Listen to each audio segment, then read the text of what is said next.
Good evening, Vineland High School football fans, and welcome to another Friday night football game for the Fighting Clan as they get set to take on Hammonton here at Hammonton High School. It's Kyle Bennett, Rich Scarpa with you here in the booth. Rich, we're in for another good one as 1 and 2 teams are getting set for a good old-fashioned South Jersey battle. When you talk about 1 and 2 teams, both teams have lost to Ocean City and been shut out by them. But Ocean City's not giving up a point all year.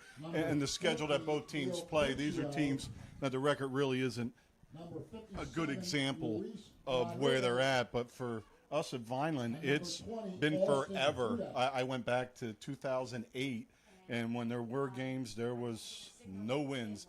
Average score about 24 to 27 to 7. Did have one overtime game, was the closest we got at home, and that was a shocker back under Coach McGee. But, of course, we didn't pull that one out either. But coming into today, Coach Russo in his 9th season and Coach Jim Razzo in their 7th. Razzo at 37-9. As I mentioned, last year was 27-6 in a game where Vineland was a little flat. It was right before you jumped in before my COVID hit. And, again, a real good game just like you did at Holy Spirit at half, and then it got away from Vineland. Last year it was Jaden Abrams, the running back, the senior, rushed for 175 yards, caught for about 50, and had 3 TDs. So he definitely led the way and carried everything for them. He's not here. Lead running back is out injured. Hammonton's going to run the ball, usually throw the ball about 5 times a game. So there's not going to be a lot of pass, but you're talking about a very disciplined, very active offensive line, running that wing tee for the most part, grinding it out on the ground, controlling the clock. And this is something that's going to lead to Vineland to handle this. It's got to be your linebacker play. They have to make the right reads. They have to step up. That read step needs to be forward, not back, because you're not looking for much in the passing game. Because they can't, just because they don't. Yeah, and when you bring up the linebackers, Nazai Tatum was on the Dan Russo show this week, and we'll talk about that throughout the game. You have Jameer Bryce and you have Billy Davis back there. 3 very talented, veteran linebackers in this Vineland defense. Obviously, Jameer coming over from Oakcrest this year, but 3 seniors that are going to go out there. They're going to, handle that linebacker position. Have played well pretty much all season. Yeah, and for Hammonton, we talk about a rebuilding, and they only have 4 starters coming back, and one of them is out injured. That doesn't mean they're not ready. It's more retooling, as this program is one of South Jersey's premier programs. When you're 5 years old, you're running this offense, and when you're 19 or 18, it's your last year running this offense. So people know what they're doing out there, and it's a very disciplined team. And we're going to get set for the national anthem. Now, ladies and gentlemen, let us honor our flag, our country, our servicemen and women everywhere with the playing of our national anthem by our own Hammonton High School marching band.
So with Vineland set to receive, let's finish up our preview of Hammonton. As I mentioned, lead running back A.J. Riker is out injured, and the running attack will fall to sophomore Go-Ringer. He's averaging 7 yards a carry and has over 100 yards, so it's not that much of a drop-off. With the freshman Smith, who provides some speed, he's not been able to get on track, really. Had a couple called back. Receivers Hill and Testa are out there, and it's not so much what they do in the passing game, but they sustain some blocks if you beat the linebackers you're in a little bit of trouble. The offensive line is a little inexperienced, but they're not super young. Luis Rodriguez, the returning starter at 5'10", 260, one of the team captains there, so he'll be disseminating information across the way. One note, Hammonton doesn't throw, and one of the things Vineland does well is defend the passes for first in the Old Cape without giving anything up. And we'll mention that Hammonton defense after Vineland receives this kickoff. Number 22, Drew Fields. Hammonton in the blue and white, Vineland in the white tops, white helmets, black pants. Very clean look for Coach Russo's squad. And we'll get to see young Daniel Russo lead this offense out there for the first drive of the game once this kickoff gets underway. Usually a squib to about the 35. Vineland has 4 guys there. Deep kick. And I believe that's going to be Braylon Blakely returning it here. Brings it up to about the 21-yard line. Well, a little storm passing through, a little drizzle just starting to hit the window. There's a little breezy kind of blowing in the face of the cameras here, maybe about 8 to 10 miles an hour. It could affect some long balls. Short balls shouldn't really matter that much. First and 10 from their own 20-yard line. And we'll see what this Vineland offense does, Ridge. Last week they opened things up in the passing game, went to that spread offense, very college-like, and it worked to a T for this Vineland offense to move the ball down the field, create opportunities, and allowed them to open up the running game as well. But they're going to line up here with a running back beside Danny Russo as he hands it off. And they are met immediately by the Hammonton defense. Yeah, loss of about 4 on that one with nowhere to go for Arthur. And that defense for Hammonton, led by senior linebacker Austin Hudak, 6'3", 210, their leading tackler, and they're pretty big up front, 6'4", 230, 5'10", 260. So they got some big bodies that may be a little tough to move up there.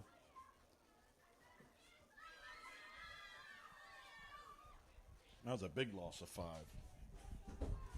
Second down here for the Fighting Clan. Blakely moving in motion a bit.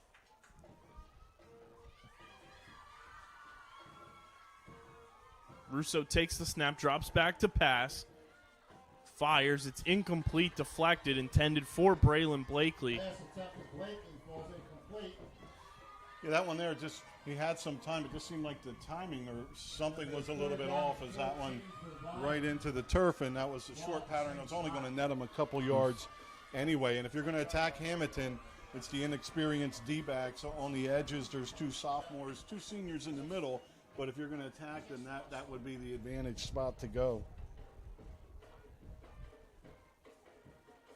3rd and 14 here for the Fighting Clan as Russo drops back to pass. He's going to fire deep, passing to Hitchens, and it is intercepted by Hammonton. That's number 33, Jerron Hill, and Hammonton will take over. Well, Hill had the position and comes down with the ball, but he didn't give any opportunity to Hitchens there as he high-pointed it, pulled it down, ripped it out of Hitchens' hands, who tried to come back over the top, but had a little trouble with the special teams last week, so what could in fact be considered a decent punt out of the end zone as Hammonton takes over. Ball is at the 47-yard line of Vineland. The Fighting Clan. And I talked to Nizai Tatum and Braylon Blakely on the Dan Russo show this week on the Underground Sports Philadelphia podcast network, and both of them said, they enjoyed the win last week. It was one of those things that took a lot of pressure off their shoulders, but they're just looking to go 1-0 each week, and that's what they're trying to do here against Hammonton. And the snap is muffed, and Vineland's defense is all over it and gang tackles the quarterback there for a huge loss. So first down's nobody's favorite here, as it looks like Hammonton's going to lose about 6 or 7 on that. Vineland lost 5 on their first try. So now Hammonton back on their own side of the field, and that really makes down and distance tough for anybody but a running team that's looking to get 4 or 5 a pop. They may be forced into throwing, which is something you want to make them do. Loss of 8 on that one, so it'll be 2nd and 18 for Hammonton.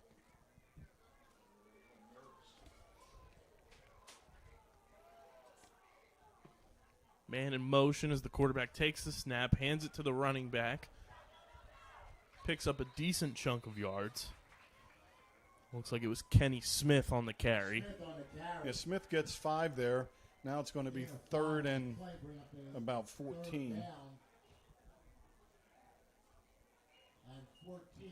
And the quarterback, Wiener, Andrew Wiener, a converted linebacker last year to quarterback, played it in junior football. And back there now, of course, his fourth game at it and growing with it. But this is a situation where, see if Vineland's going to send a little edge pressure here.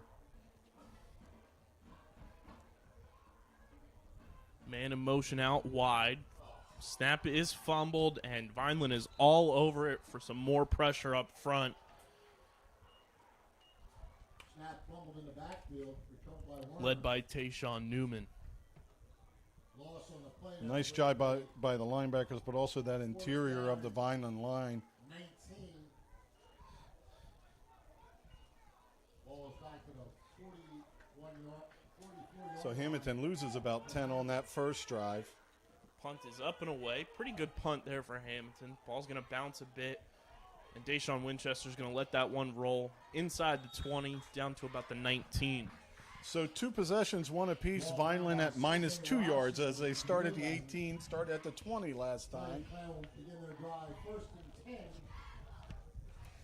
For Vineland, that offensive line that really has settled in with their pass blocking last week. And it started with Clearview. That it seems like they're a little more comfortable with that. And up front for Vineland at center is 60 sophomore Matt Torres, 5'10", 200. The right guard Patrick Gilbert, 64, 6'2", 290. Russo takes the snap. He's going to hand this one off to Anthony Arthur. Arthur around the right side. Well, that's one of them good runs that get you 2.5, 3 yards, if that, but almost stopped in the backfield. Has to make a move to just try to get up in the middle. At left guard, 76, James Blanding, the sophomore at 6'6", 275. Left tackle, 76, James Bullock, 6'5", 270. And right tackle, 55, Julio Garcia at 6'1", 200.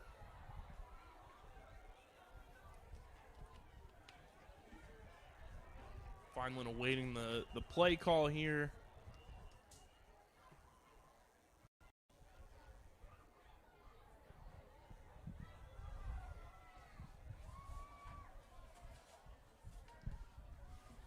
It's a lot. Big Elijah Church, 6'4", 320, checks out. So he's a little shaken up, and so does Rodriguez come out.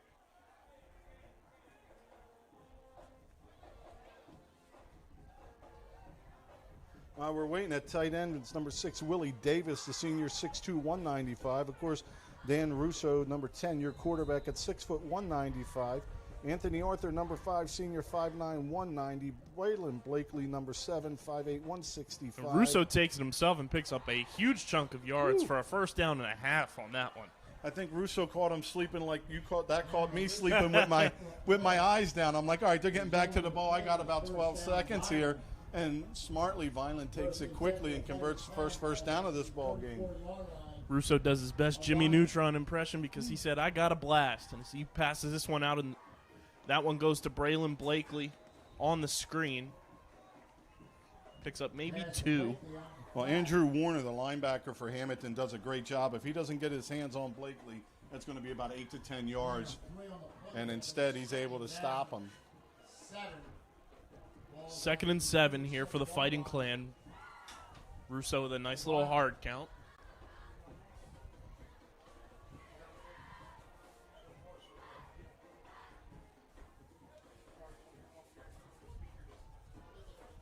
That's Rivera and Blakely to the bottom of your screen as Russo hands this one off to Anthony Arthur.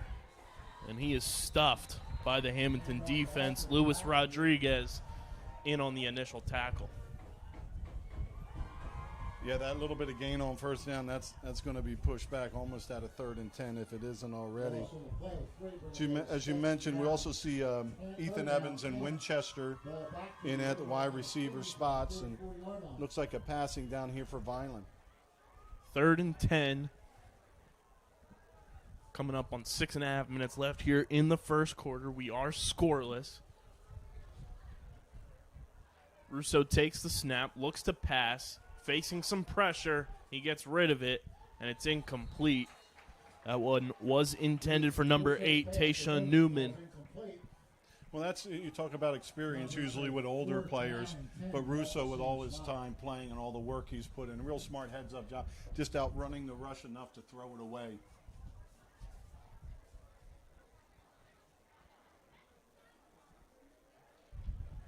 And I'm going to be intrigued here tonight, Rich, to see how Coach Russo and this offensive coaching staff approach fourth down. They were very aggressive last week. They went 3 of 4 on fourth down.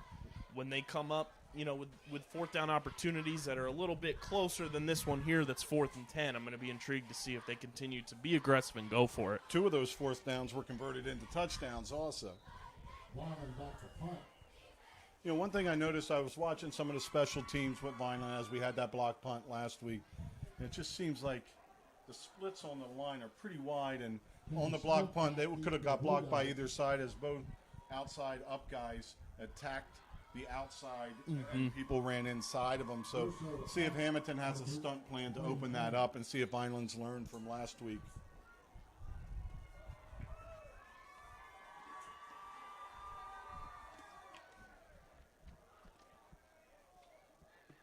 Good snap. Punt is away. That one's going to take a small little bounce, and it's going to roll to about the 40-yard line. Oh, nice kick and nice snap. That one got there in a hurry, like on a line. It wasn't a floater up there that messes up some timing. Nice job. 1st and 10 from their own 40-yard line. So the Vineland defense will come back out on the field. And like we said pregame, Rich, we're looking at the linebackers facing this offense that Hammonton runs. You got to key in on what they're going to be able to do to prevent Hammonton from running the ball. Yeah, and as Coach mentioned last week on your show, just that do your job, discipline, patrol your area.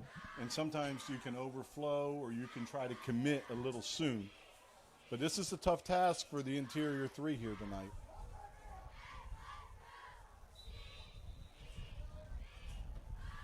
It looks like Hammonton's going to take a timeout, and that'll give us our first opportunity to thank our sponsors for tonight's football game. But the Red and Gray Gridiron Club would like to thank the following sponsors for their support of the Vineland High School football team.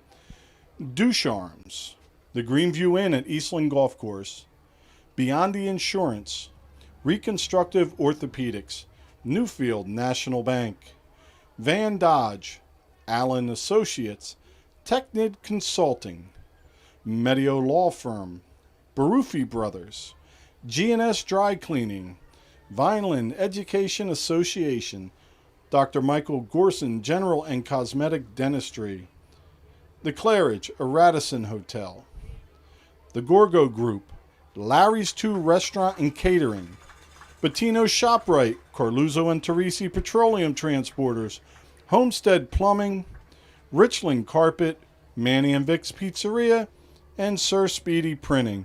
The Vineland High School football team and coaches thanks everyone for their support on and off the field and look forward to another successful season.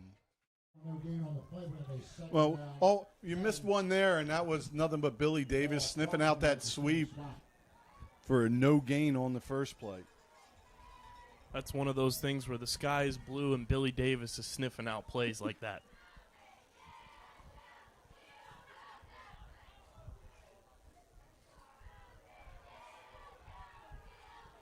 So we got 2nd and 10 here for Hammonton.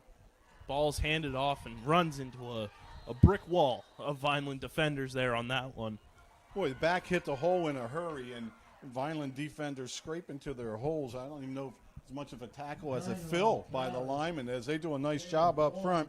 That's 52, Sabian Chandler, the sophomore 6'3", 265, Derek Ockamy, junior 6'1", 230, and Emmanuel DeVillis, junior 6'5", 215. They're your 3 up front all the time.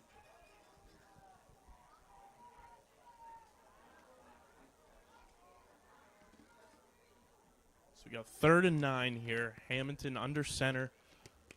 Ball's pitched to the running back. Finds a little bit of space, but he's tackled out of bounds, and that's going to be 4th down. Well, nice job by Ethan Evans on that as he comes up and turns the running back inside instead of trying to make a tackle and giving that edge. So well played by Evans, and Hammonton looks to be punting. When it was a punt return that really got us going last week. And sure enough, back there now is Winchester.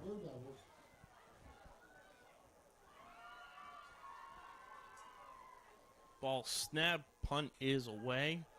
Again, a pretty decent punt there for Hammonton that takes a favorable bounce for the Blue Devils. And that one's going to be down outside of the 25-yard line. Well, we've had a few drives back and forth, and all that is netted is 4 yards so far today as both defenses have held up. So Vineland's going to take over on offense with 4:05 remaining here in the opening quarter. It's 0-0 here at Hammonton. It was nice to hear on the podcast this week on the Dan Russo show just how Vineland's traveling with about 35. Because I've been looking, I'm like, where is everybody? And sure enough, COVID-related stuff, not taking the whole team when we travel.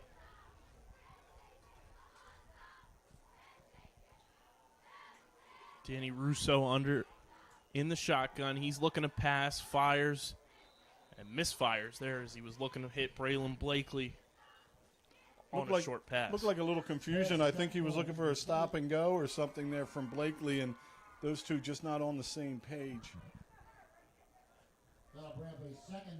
Because that pump fake pulled the coverage tight, and then there was no movement after.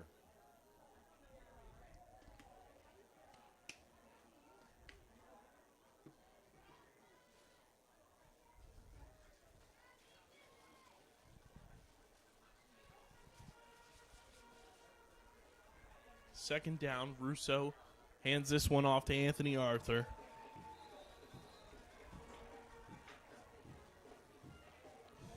And not much there for Arthur. He picks up about a yard.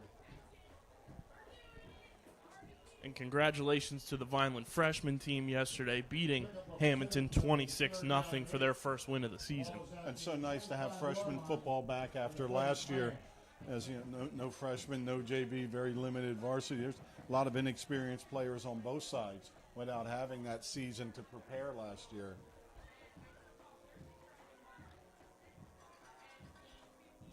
This will be third down and 8. Just over 3 minutes to go here in the opening quarter. Danny Russo takes the snap. He's looking to pass. He fires, great fake, and Blakely just can't hang on there, and I know he wants that one back. Well, the freshman Kenny Smith from Hammonton right there at the exact moment. Not too early, but not a second too late either, as he's able to break that up.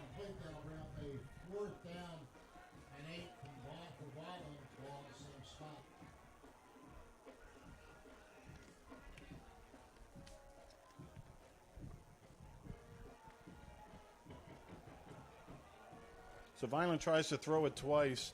Little miscommunication on the first one. The second one, almost just a nice defensive play as the ball was thrown well. Route was run well, but Hammonton was equal to the test. So the Blue Devils set to return back at their own 40. Russo back to punt for the Fighting Clan. He's going to hurry up to the line there, Rich, and we've seen this in the past. And a false start on the right side of the Vineland line. A little strange there to try to draw them off unless you're planning on going for 4th and 2 in your own end. The running game's just about getting you to a pop now. So kind of like if it's 5 or less first down area, you'd like to see it. But one reason for that is Hammonton has wholesale changes on punt return. Their first defense doesn't stay out there, as we saw about 8 guys come onto the field. So you do have a big advantage trying to run a play, but there's a big risk also. As Russo awaits this snap. Good snap once again. Ball is away. Great punt from Danny Russo. Gets to almost midfield. And the punt returner is tackled immediately by Ethan Evans. Yeah, almost like a invalid fair catch signal as that hand went across his chest, but the players knew what was going on, and sure enough, he wasn't fair catching it, and Evans knew that and made the stop right away. More so called him safe at second base than calling for a fair catch. Well, that's something nice about the long snapper, not being able to be covered, and when it's one of your wide receivers and corners, they have some speed to get down there, so you've got 2 big jobs on those plays. Hammonton from just ahead of their 50-yard line there, and they punch it forward with number 32, the running back there, Lucas Geringer. Yeah, and that was Tatum in on the stop. So far so good with the linebacker play and up front play.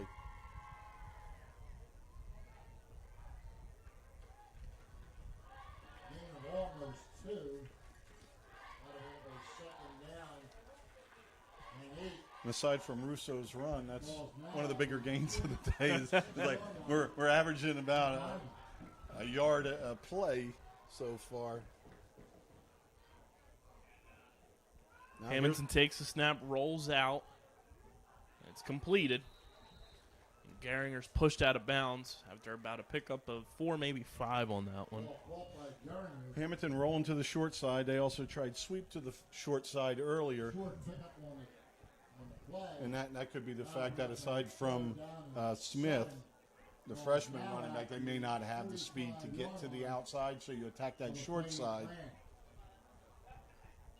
But definitely not enough time to hit that deep in on the backside, which is what you look for.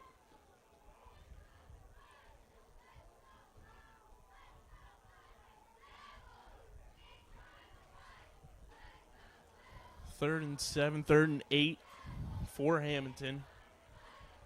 Ball's handed off. And there's the hold. And Vineland's defense is able to prevent a first down pickup there. It was Kenny Smith on the carry. And Akami was held on the top of the screen as he really made a nice move to try to release and stretch that out. The lineman just had a little bit too much of the jersey there. That's going to be a pretty big loss because I think that happened behind the line of scrimmage. That should make it about I'm guessing we're going to be about a 3rd and 9. Umpire will walk off 10 yards from the spot in infraction. I meant 19, not 9. I was like, we're going back about 9. Man, it's 5, 10, 15, 22. 22 yards for a first. Yeah, that holds hurt when you're deep in you already lost 4 yards where you commit the foul plus the 10. See if Hammonton just tries to get some field position back, maybe run a delay in the middle, pick up 7 or 8, as Vineland will play a little soft on the inside. 3rd and 22, just over a minute to go here in the opening quarter. Man in motion, and Akami gets to the quarterback, but the ball was handed off to Geringer, but Vineland sniffs that one out. Yeah, Davis knew who he had to tackle, and Geringer brought down immediately. Just looks like Vineland is reading well and reacting and getting across that line of scrimmage in great tackling position. They're not flying up out of control. We're seeing a lot of shoulder-to-shoulder contact made, and so far so good by both defenses. It's almost like the Matrix. They're seeing the offensive players moving slow motion, and they're able to get to them. Snap is away for Hammonton. High punt. And Vineland's going to take over for yet another possession here to potentially wrap up this first quarter. Well, with 22 seconds to go, we've been back and forth, mostly on the Vineland end, though, as both defenses have held, but now Vineland starting at the 33, so that's 13 yards of progress, but we started 30 yards in our own side on the beginning on the kickoff, so neither offense able to get it on track, but I will say watching Vineland's defense, they're playing it the right way, and all it takes is one gash by Hammonton, but they're in the right spots, they're doing the right things, they're making the right reads, they're committing to the run. Russo takes the snap. He's going to keep it himself. Russo on the keeper up the middle. And Neil Curcio makes a nice stop filling that hole. As Russo had a head of steam going straight forward. He wasn't going to veer left or right, and Curcio didn't let him fall forward and finish that. And that's the difference between 1 and 3. You get 3, you're feeling okay, and that's going to get us to the end of the first quarter. And while we step away as we change sides, let's once again thank our sponsors. But the Red and Gray Gridiron Club would like to thank the following sponsors for their support of the Vineland High School football team. Ducharmes, the Greenview Inn at Eastland Golf Course, Beyond the Insurance, Reconstructive Orthopedics, Newfield National Bank, Van Dodge, Allen Associates, Technid Consulting, Medio Law Firm, Barufi Brothers, G&S Dry Cleaning, Vineland Education Association, Dr. Michael Gorson General and Cosmetic Dentistry, The Claridge, a Radisson Hotel, The Gorgo Group, Larry's 2 Restaurant and Catering, Bettino ShopRite, Carluzzo and Teresi Petroleum Transporters, Homestead Plumbing, Richland Carpet, Manny and Vic's Pizzeria, and Sir Speedy Printing. The Vineland High School football team and coaches thanks everyone for their support on and off the field and look forward to another successful season.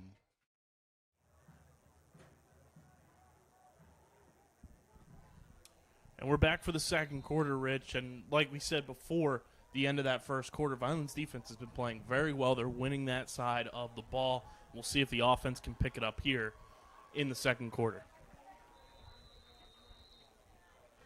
Well, minuscule gain there of about 1. A lot of flow coming this way. Hard to ID the football in the beginning, but not much there as Hammonton's defense controls that middle of the field. It was Braylon Blakely on the carry. And it's tough to move the junior Elijah Church, 6'4", 320. It's almost like you got to go to B gaps, you know, because there's just not enough push that you're going to have a clean lane to run. Big third down here for the Fighting Clams. Russo gets the low snap. He fires, and it's overthrown, intended for Braylon Blakely. Pass attempt to Blakely falls incomplete. That'll bring up a 4th down for the Fighting Clams. Ball in the same spot. Vineland certainly likes what their defense is doing, but I think you've been in minus field position, so you punt this one away again here. But you can tell they're itching to go for it on a 4th, and I think if we see them over the 50, something within the markers, you probably could be going for it. And I'm not saying I'm superstitious, Rich, but I am a little stitious. And Braylon Blakely being on the podcast this week, his targets have gone up quite high from the past couple of weeks. It might be that Dan Russo show bump this week here against Hammonton. Well, Hammonton this time sends 2 guys back, and I always liked that when I was coaching. Playing Mainland when they were really good back in the day. There'd be 2 guys back. I don't think I've ever seen them not fair catch a ball. But you take away those 8 to 12 yards on the average roll, and that's what Hammonton's done here as they've got the ball back out to the 39 of Vineland where they're going to start. I also like it because I know we're working on our special team punt blocking, and when you send an extra guy back there, it kind of helps out front a little bit for us. So we'll see if Vineland's defense can continue the hot start they've been off to and keep bringing the pressure against this Hammonton offense that really hasn't been able to find much to start this game as they line up in shotgun here for this first down play. Quarterback's going to keep it himself, finds a little bit of room to run there, picks up about 2, maybe 3 on the carry. Boy, squirts through after that and is able to just get a good push off his legs and pick up an extra 3. So kind of a broken play, but it turns out well for Hammonton as it's going to be 2nd and 7. Ball's at the 43-yard line of Hammonton.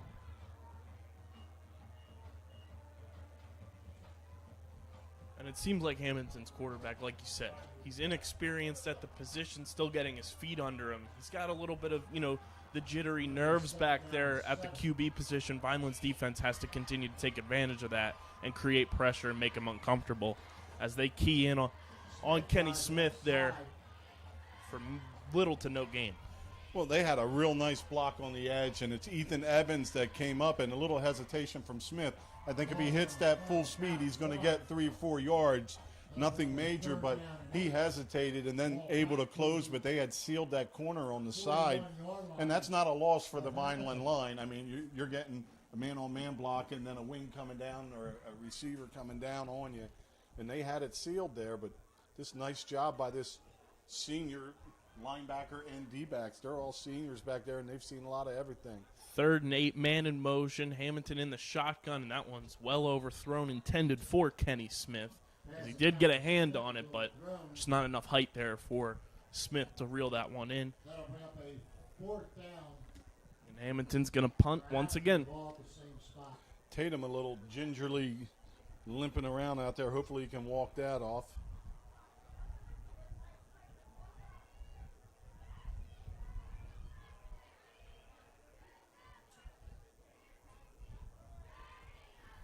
Another high punt.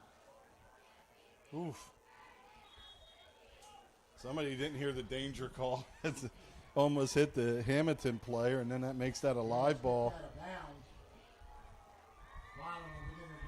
Sometimes I think it's almost more advantageous to punt a little pop-up or just kick it as hard as you can into the defensive line and get a rebound.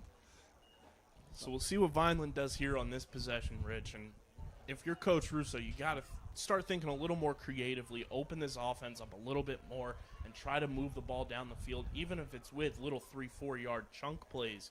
Start moving the ball down so you gain some confidence with the offense. And so far, Hammonton's had the answer to the base sets. I mean, maybe you spread a little bit with one back in there and create a little advantage for your interior lineman. Russo hands this one off to Anthony Arthur, and he's up around the outside. Picks up maybe 5 on that one. Well, nice blocking by the receiver, Winchester, as he's kept the outside man from turning him in and gave some running room to Arthur. And that was a change that the coaching staff made last week, bringing Deshaun Winchester to the offensive side of the ball. He was a guy in the past that said, you know, I'm just a defense guy. I like playing defense. Coach Russo puts him on offense last week, talks to him in practice, and he said, hey, you like playing offense, don't you? He said, yeah, I really love it. 2nd and 5, Russo takes the snap, hands it off to Anthony Arthur for little to no gain there on 2nd down. Yeah, about back to the line of scrimmage there, and what we were speaking of, and I'm sure, you know, it's coming, but right now there's no need to press super hard. But give that defense a few different looks. Pull one of them linebackers out, like right now at the bottom. They're playing off them, but not over top, as the linebacker number 1. Wiener it looks like you can do something if you can pull him out of the box. Russo takes the snap. He passes a quick one to the Vineland sideline side. And not enough for the first. It's the freshman Smith who squares up and stops the forward progress short of the first down. And we'll see if Vineland gets aggressive here and decides to go for it. Well, it looks like it is a first down. I was going to say that down marker in the front, he wanted to move upfield. But it doesn't do enough to get the first down. Nice second effort. From up here, it looked like he was stopped short, so Vineland gets the second first down of the ball game.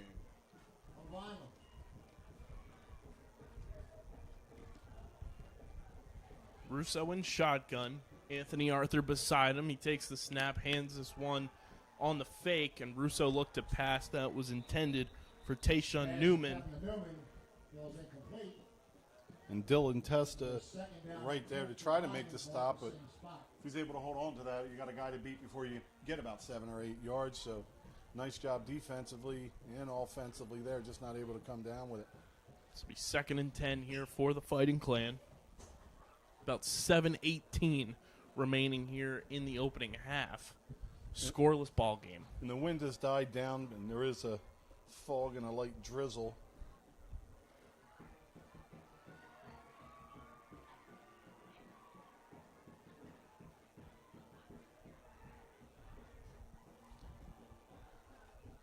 Russo takes the snap. He's going to carry it himself, and he finds room to run, and he's well past the first down marker. Again, great run by Danny Russo there to pick up almost another 1.5 downs like he did on that initial run earlier in the first quarter. Yeah, he certainly gets up the field in a hurry, and that we're talking about showing some different formations to open things up. Well, now instead, as they're keying on the running back, Russo was trying to go up the middle before, and not much there, but getting him to the edge off that fake in the middle really opened things up. This will be 1st down here for the Fighting Clan. Blakely in motion. Russo's going to carry it up the gut himself. Little to no avail on that run. They sniffed that one out easily. And this is something we've talked about over the past couple weeks where Coach Russo has brought up you got to sell the fakes. You can't make it look obvious. You got to make it so that the defense buys into it. And on that one, Blakely didn't really sell it as hard as you could have to make the defense cheat and go after him, and Russo was stuffed right up the gut.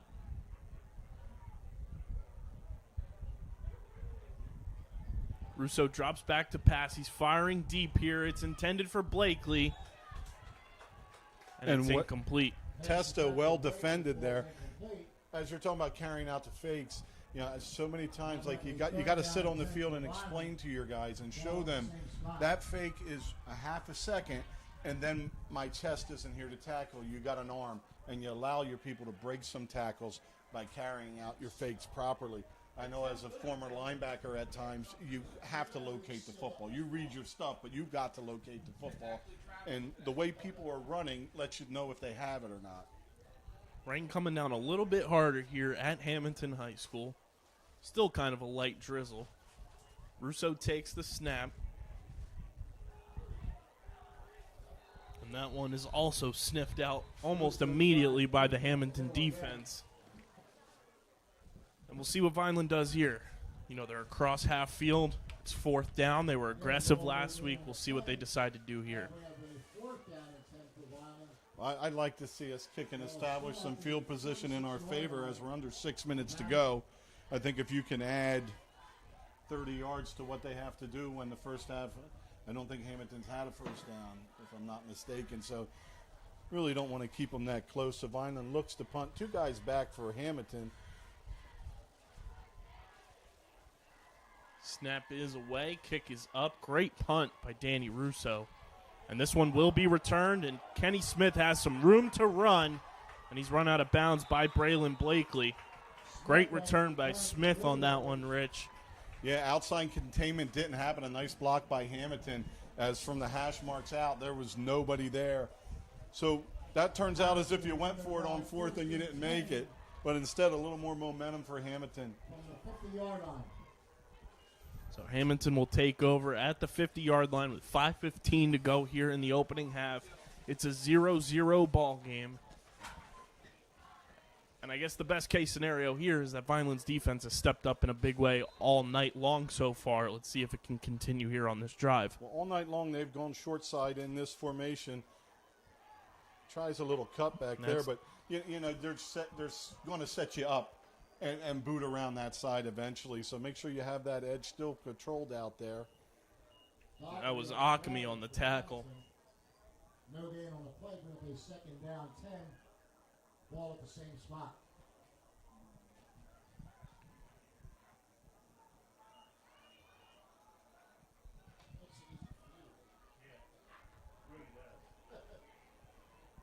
Second and 10 here for Hammonton. Quarterback hands this one off to the deep back. He gets a great second effort to pick up a first down. Well, that's a heck of a run. Just driving his Doherty, the sophomore, 5'10", 175. He just would not go down. 1st and 10 for Hammonton. Ball's at the 37-yard line for Vineland. Boy, just when you think he's down a couple times, and what a strong leg drive and a strong back to stay in there. At the end, Winchester saying, you're not going down, let me try to get this football from you, but he holds on to that.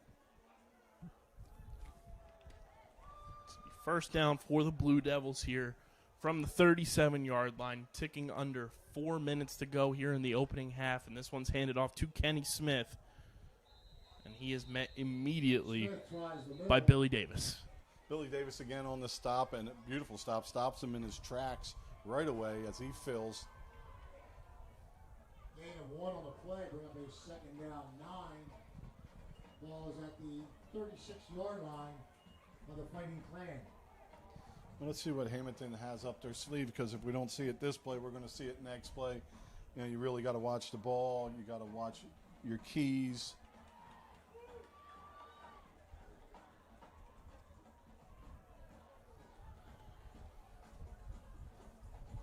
Second and 9 from the 36. We got an I formation. Unbalanced line to the bottom of the screen, an extra tackle in, and they're going to try to pound through there. A nice head of steam for Smith. And that was Fuzzy Wires under center for Hammonton at the quarterback position. Yeah, Hammonton did this a lot last week, adding that extra tackle with the tight end over, just 2 on the top side. Vineland needs to ID that a little quicker.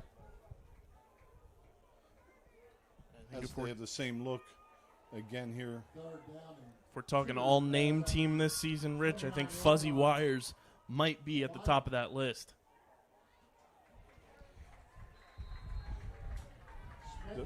DeVillis makes the tackle from the defensive line spot, but not till after the first down. So Hammonton on the move here with another first down. We're just under 2.5 here to go in the first half.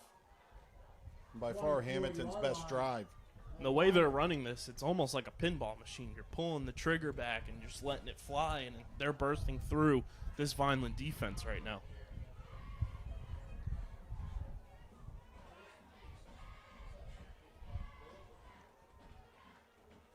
That's Kenny Smith with the ball there, and he's taken down by Deshaun Winchester. Stays in bounds, gain of 5, and basically you have a guard, tackle, tight end, and on the other side you have guard, tackle, tight end. Everybody's up on the line, and they're just trying to push that Vineland defense back. And the problem is, as a linebacker, you don't have a read and you don't have a lane to fill because they're just heading straight up the field. So we've got another I formation here for Hammonton. 2nd and 5, ball on the 20-yard line. Ball is handed off to number 26, Justin Dowdy. And Winchester in on the stop along with Bryson. So Hammonton takes a timeout, 1:18 to go. We're still not at nothing. Hammonton on their best drive, 3 first downs on this one, and now facing a 3rd and about 5. And if you're Coach Smith, you've got to dial up your best defensive play call here as Hammonton's driving. They're in the red zone. You want to prevent them from scoring going into halftime. And you won't have that extra defender, meaning starting from the hash, as they're in the center of the field, a little harder to defend both edges.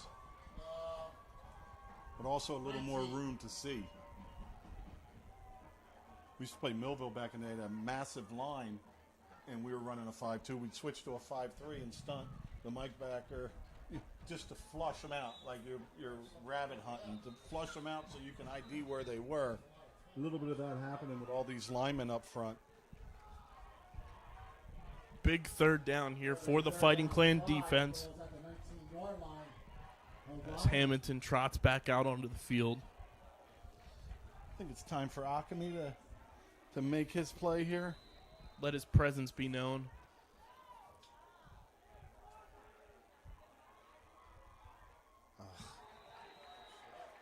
And they get Vineland to jump.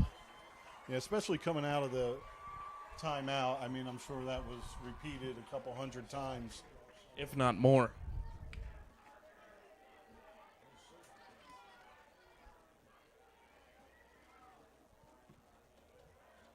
Well, Hammonton's earned 3 or 4 first downs on this drive, and then they've been gifted this one here on a 3rd and long.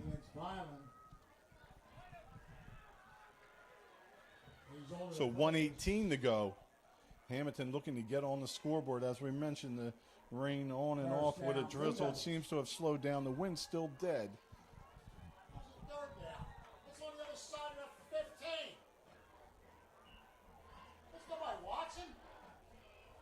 He put the ball on the other side of 15. Yeah, but I think that's a first down. So sure enough, first down on the penalty. They move the chains, and 1:18 on the clock. Just need some tackles. Don't need the football here, fellas. Kenny Smith with a spin move there, and he's going to find himself into the end zone for 6 as Hammonton student section blasts off some blue smoke, and Hammonton takes a 6-0 lead with 1:14 remaining here in the opening half against Vineland. Well, they just decided, let's put everybody up front and let's push this Vineland team backwards. Drive worked great for them. And then, sure enough, a nice spin move by Smith and no containment on that outside edge.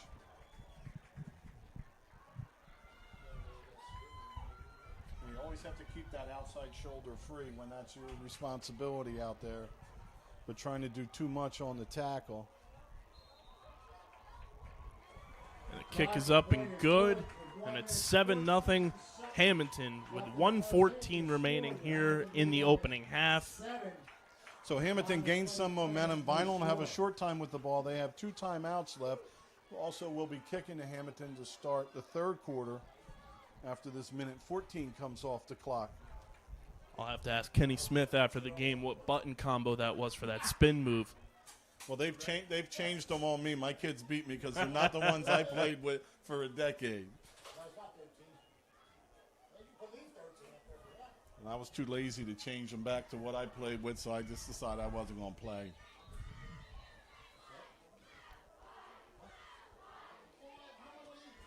Now, last week it was Hammonton squibbing the ball to the 35.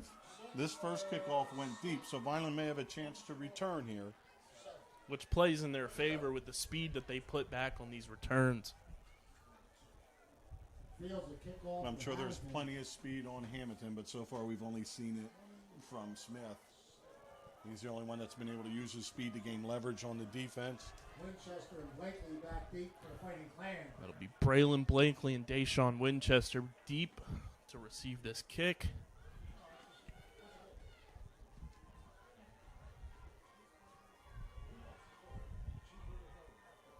See if we have like a kickoff reverse in there. See how disciplined Hammonton's going to stay. Ball falls off the tee there. Mother Nature says, hey, I want to get involved in this game now. Interesting, because everybody must be led. The flag's on top of the goalpost because they've not moved an inch.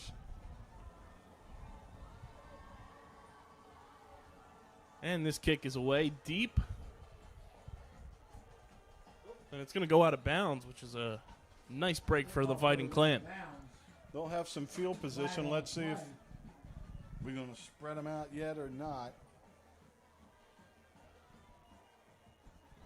So Vineland will take over at the 40-yard line with 1:14 remaining here in the opening half. It's 7-0 Hammonton on a Kenny Smith touchdown run.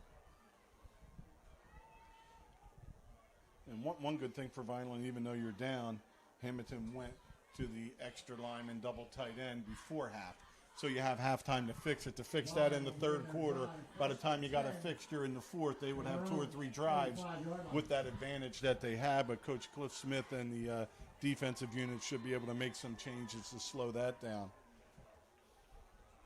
So kind of like taking a medium-sized pot early in the game when maybe you're better off setting up something a little later where you could run with it. And we'll see if Russo looks to go back towards his favorite target, James Hitchens Jr. in the passing game. Had one pass intended for him, and it was intercepted earlier in the first quarter. Russo looks to pass. It is to Hitchens. Finds him on a slant route for... On a nice tackle on the play by Hudak. Little to no gain on that play. Yeah, it's going to be tough to get it to Hitchens because over top of him, Jerron Hill, it's about 6 yards off, and before the snap, he's dropping about 15 off. He's not going to let Hitchens get behind him. So you try to drag Hitchens through the middle, and there you have your all-star defender sitting in the middle knowing exactly what's going on. 40 seconds to go. See if Vineland just tries to pound it, but they're going to throw. That one was to Anthony Arthur. Screen pass to Arthur, stopped in the backfield by Andrew Warner. So Warner makes that stop. We're at 29.8, and Vineland takes a timeout.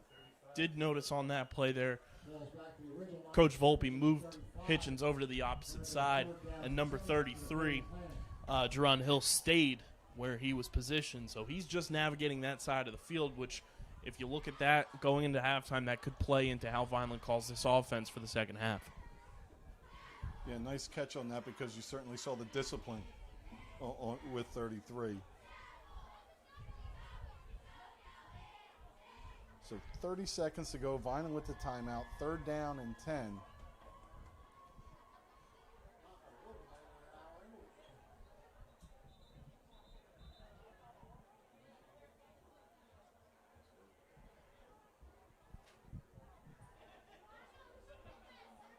The old cliche, biggest play of the game so far here for the Fighting Clan.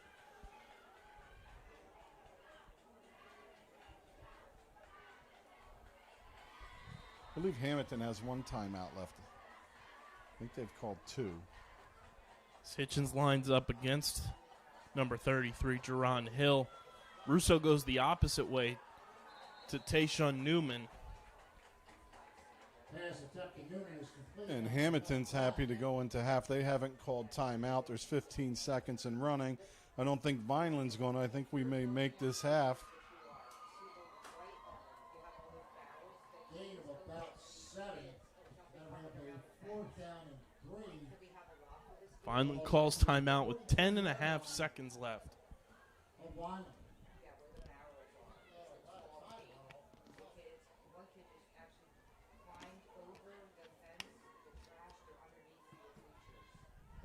Coach Volpe and Coach Russo discussing what they're going to do here with Danny Russo on 4th and 3.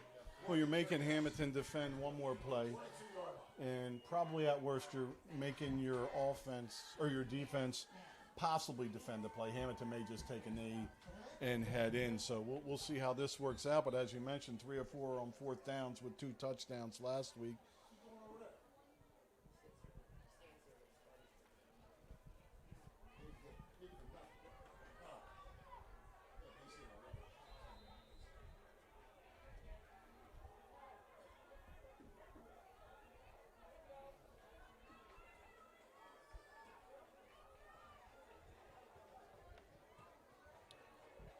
New play coming in.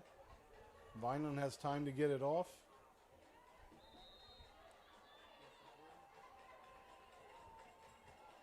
Timeout on the field called by Vineland. Vineland uses another timeout.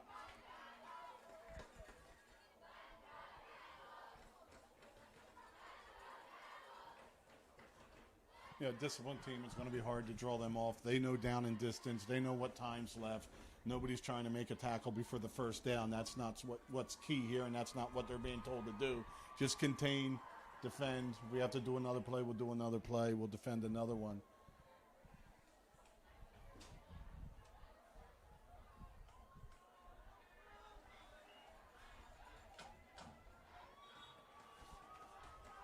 Vineland's coming out of the huddle here for what they're hoping will be potentially the final play of this first half.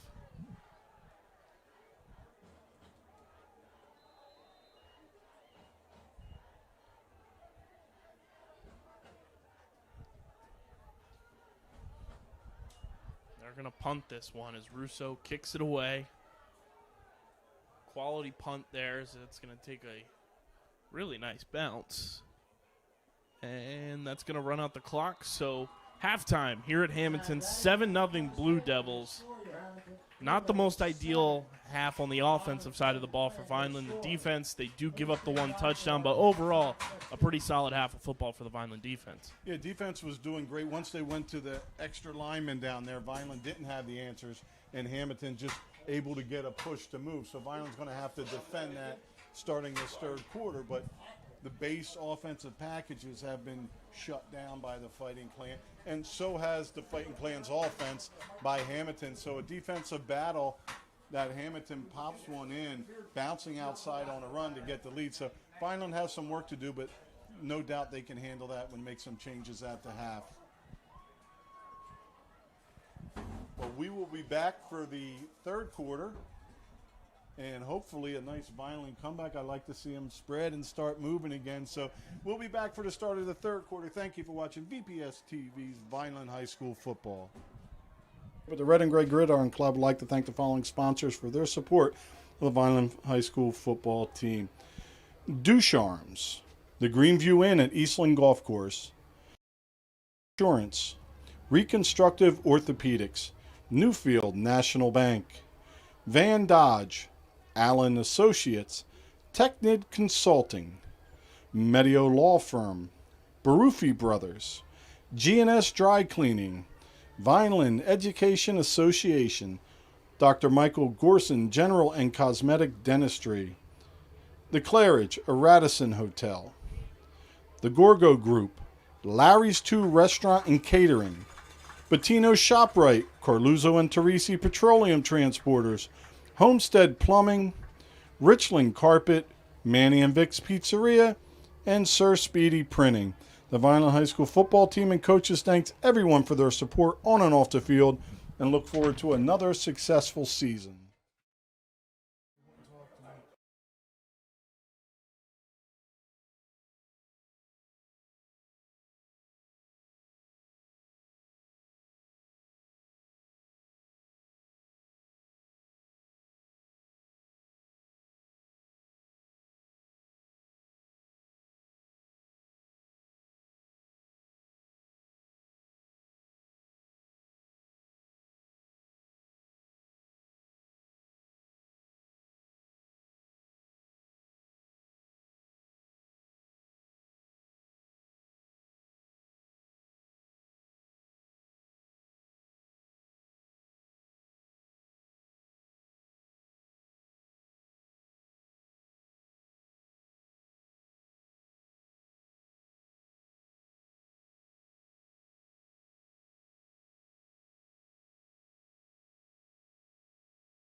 pump shaker. Now I can do the old one. Testing. Oh, he said stop.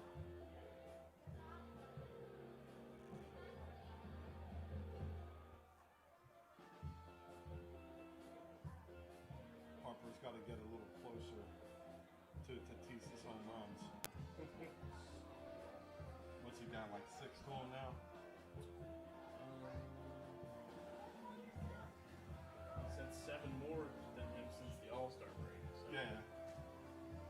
Check, check, check. Hey, this is me. Hey, hey, hey. 1, testing, 1, 2. How do you do? Testing, 1, 2. Mike, come on.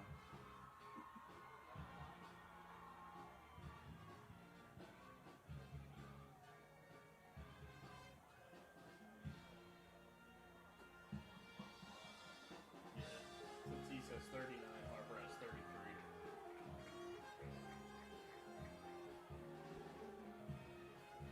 Those RBIs early aren't helping when you didn't have Thanks for helping out that guy from the paper, man. Oh, no No worries. problem. I can't do that kind of stuff. Yeah.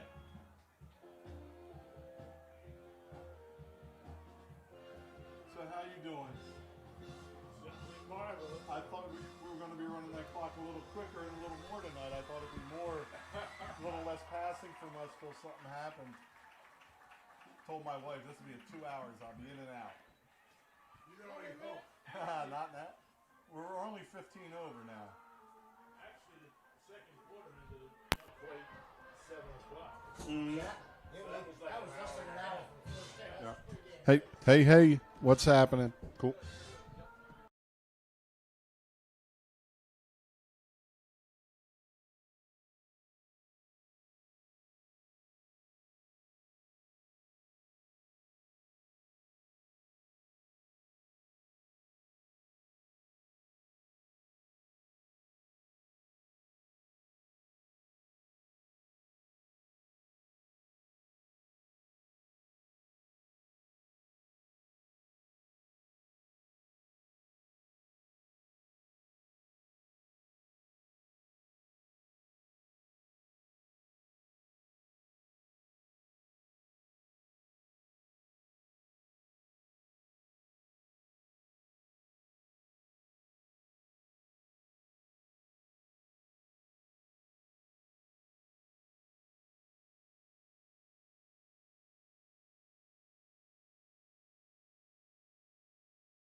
Welcome back, everybody, to Vineland and Hammonton at Hammonton High School. The Blue Devils leading the Fighting Clan 7-0 on a Kenny Smith rushing touchdown. And, Rich, before we came back to get started for this second half, we were talking a little Marvel and MCU. Vineland's offense might need to call upon the Avengers if they want to get this ball moving. Hey, but I'll tell you something. When we went pregame and we were talking about Vineland last week, marching down the field and getting the win. The week before, putting a ton of pressure on Clearview and almost doing it. This is Hammonton's test now, because they were in this situation last week and gave up 2 fourth-quarter scores to Mainland.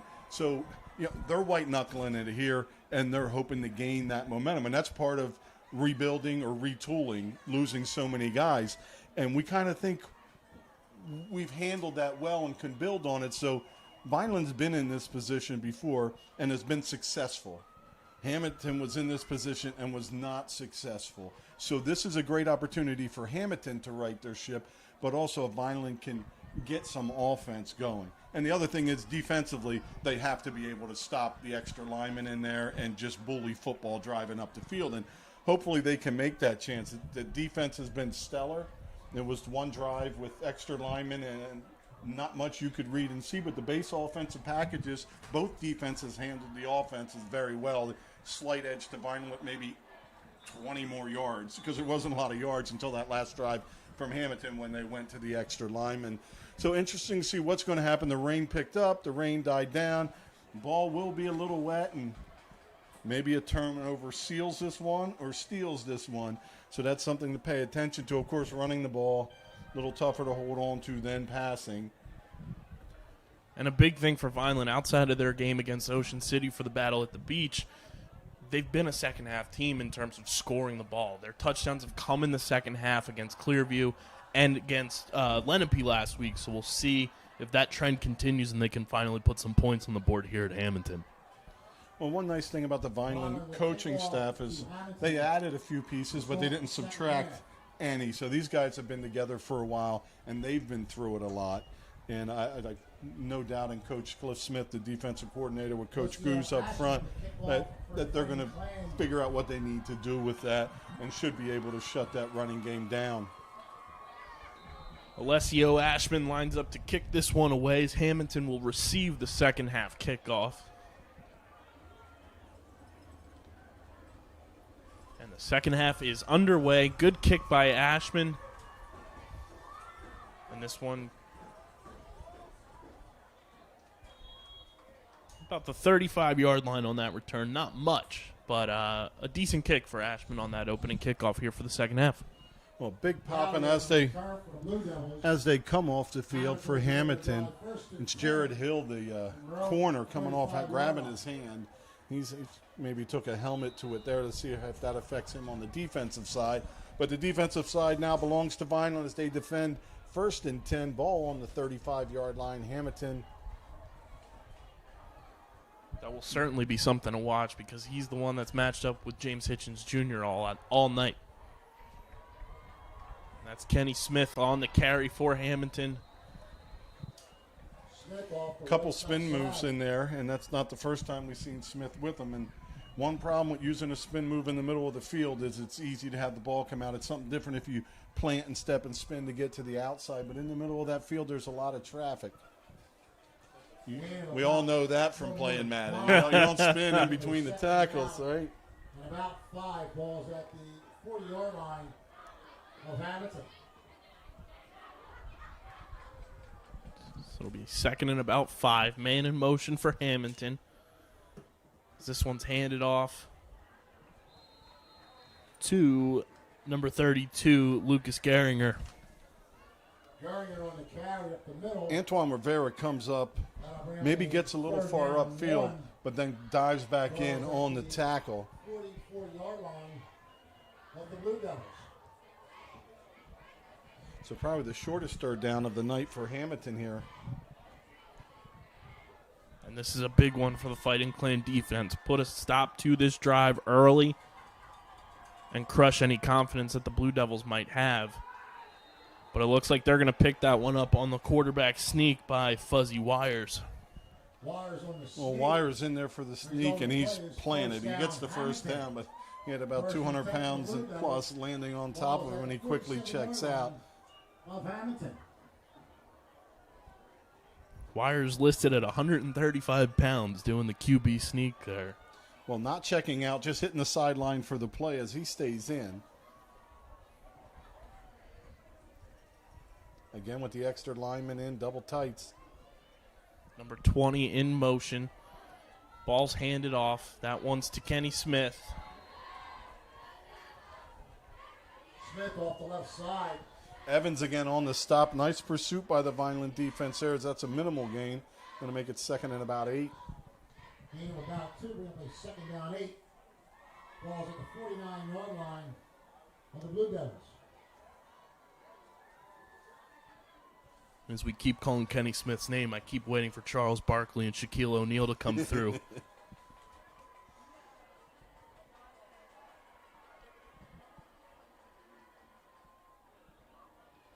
That one was handed off to Smith. Off the right side. So into Vineland territory is going to be third and a long 4. That'll bring up third, about 4 yards. Ball's at the 47-yard line of the Fighting Clan. You know, as long as they don't try to go out wide, they're getting positive yards. You know, not trying to stretch to the edge, and look for them to do that 2 more times here if necessary.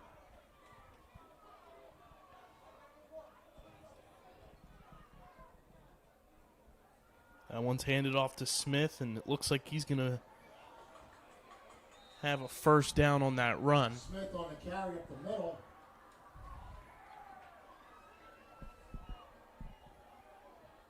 We'll see how they mark it here. Just shy of the first down. Now we have a 4th down. They're going to mark it About short. 1.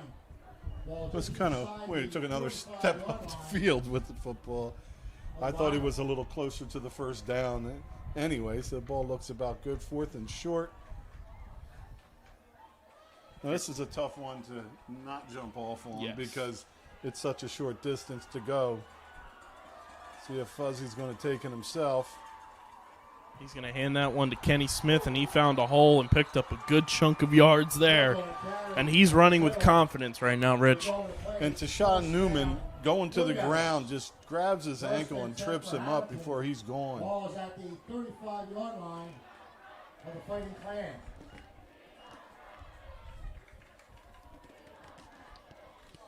So the change at quarterback and the change in alignment up front.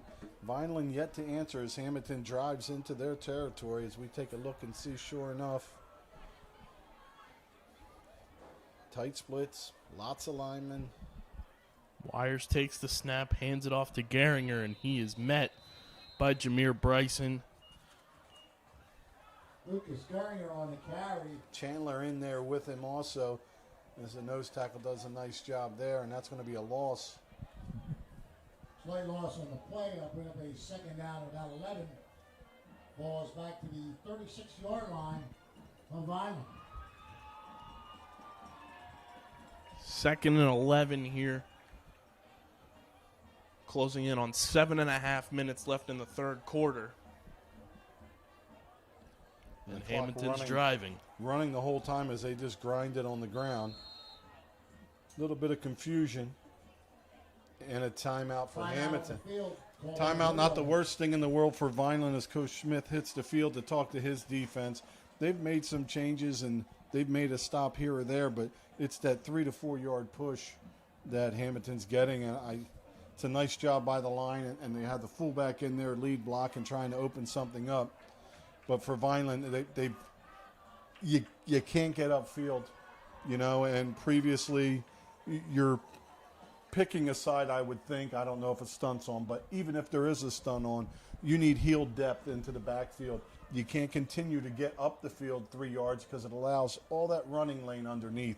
You kind of want a picket fence of nothing between your 2 defensive tackles, and instead when there's penetration, that's leaving gaps and responsibilities uncovered.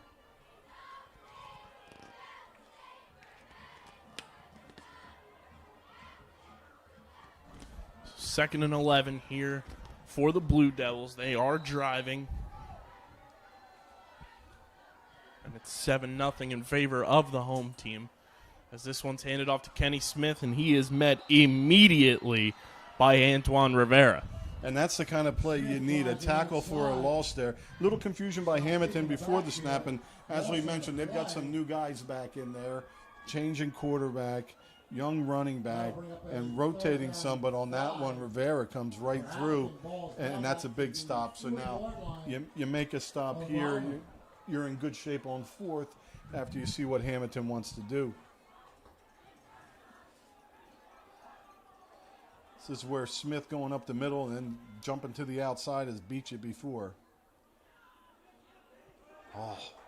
That one was handed to the up back, and that's Gehringer, and he's going to find his way into the end zone. Lucas Gehringer with the rushing touchdown there, and Hammonton's going to take a commanding 13-0 lead over the Fighting Clan with just over 6.5 minutes remaining in the third quarter. So third and about 12. And the middle empties out, and that quick dive just pops through before anybody knew he had it. Nice play design, good time to call it. It was definitely two-down territory if you're running fullback dive on 3rd and 12, and that outsmarted the Vineland defenders.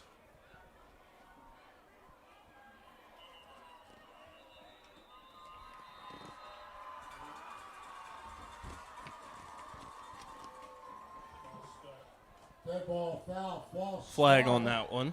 Kind of thought we may have been early on the edge there, but it's on Hammonton. Retry kick.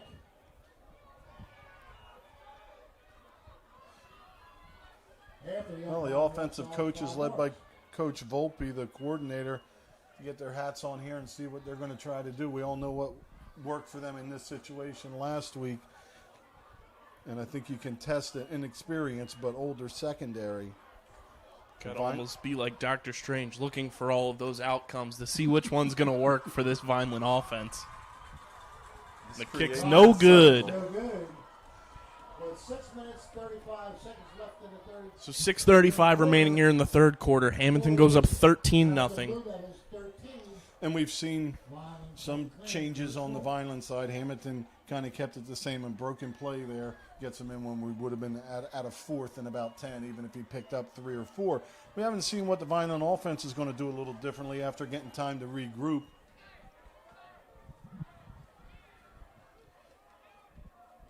Officials have a little conference going on down there.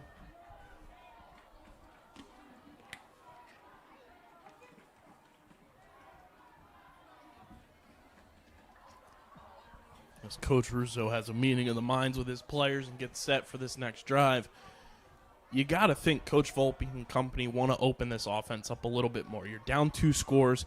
You got to try to get something rolling. And you know what worked last week, so see if you can do it again, like you said, against an inexperienced secondary and an inexperienced defense.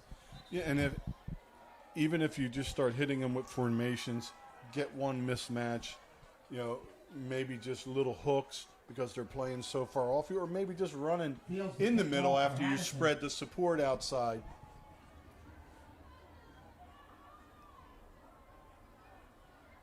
So Hammonton has taken control. Their last 2 drives go for touchdowns.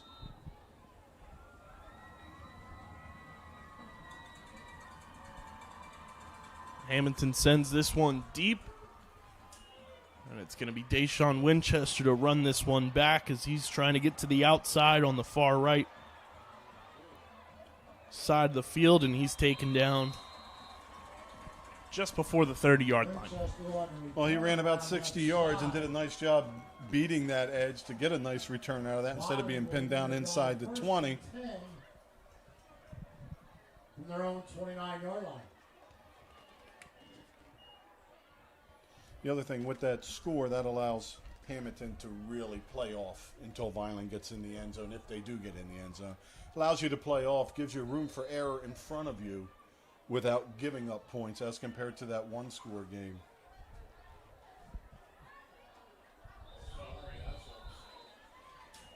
One thing that sometimes they tried to draw them off. It's 1st and 10. It also keeps the defense on their heels so they're not getting that big rush and they're not timed in. Playing with Coach Parentazzi one year, Dives were on one. Anything else was on two. So nobody really got a rush or figured it out. Russo takes the snap, hands it off to Arthur. He finds himself a hole. He's trying to beat some defenders, but he's taken down there Arthur tries the right side. by number 11, Dylan Testa.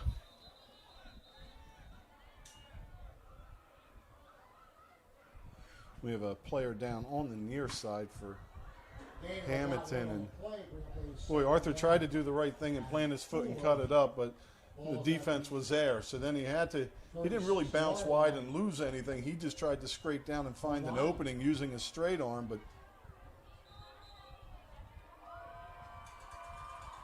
it's not been a great start to the second half for that young player. We hurt his hand earlier. Jerron Hill. And he's very valuable in that secondary. He's the one that's been covering James Hitchens Jr. all evening, so this could be an opportunity for Vineland to find their star wide receiver and use his big body to their advantage and move this ball down the field in the passing game.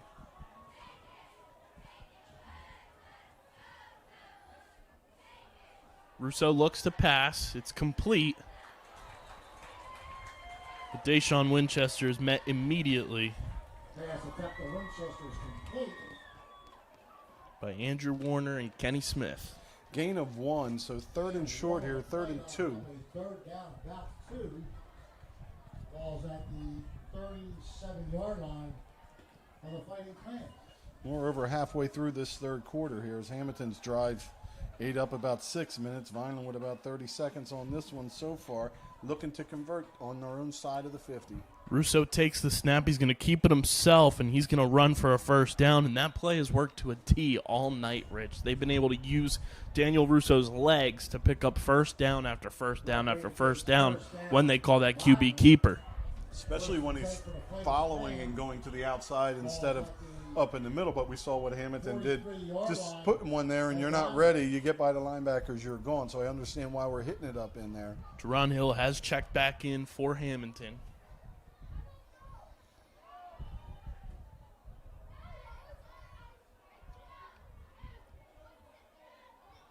Russo takes the snap. He's going to hand it off to Anthony Arthur, who has space and room to run.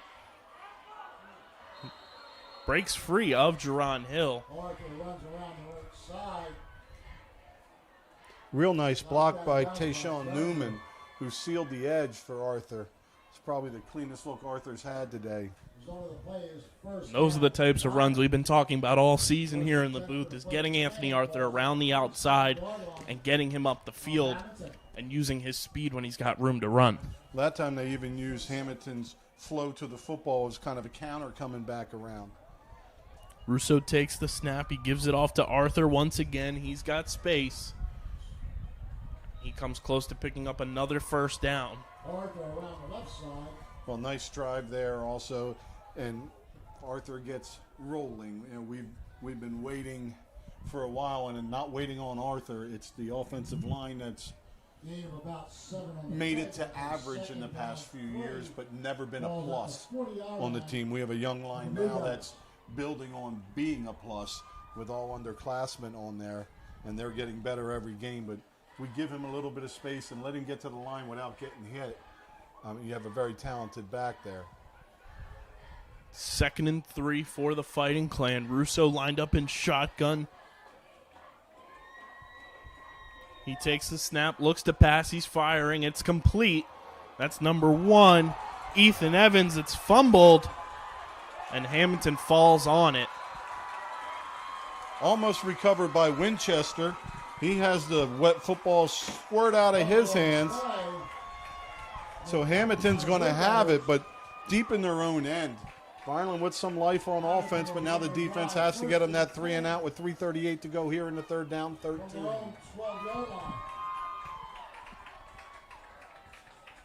You know, you get things like that when you have everybody getting to the football, and that's a well-coached team that has the linemen aren't even standing there watching. They're all moving towards the ball, and that's the reason why you do that. That's a big shift in momentum for the Blue Devils.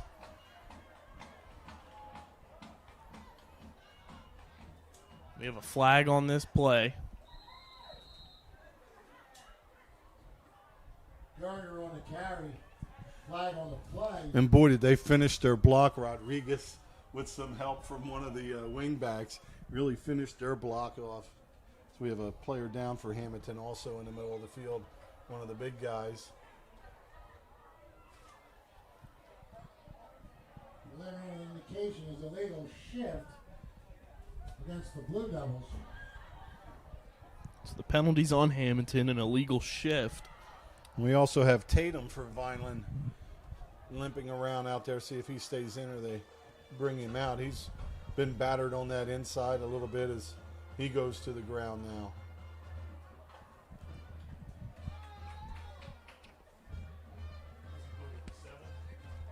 Umpire walks off 5 yards. And, you know, when you're doing what Hammonton's doing now, they want nothing but, I don't even know if they want a first down on first down. They'd like a first down on third down. Take another 40 seconds off every time they do it. Not that you're trying to run down the clock here with 3 left in the third, but you want to control that time, maybe take a possession away from Vineland. But when you get that 5-yard penalty to start, it kind of takes you out of your down and distance that you've been using so far today. So you need to pop a decent size one. So that'll be a big help in Vineland, hopefully being able to make a stop deep down in the Hammonton end so they can get some good field position.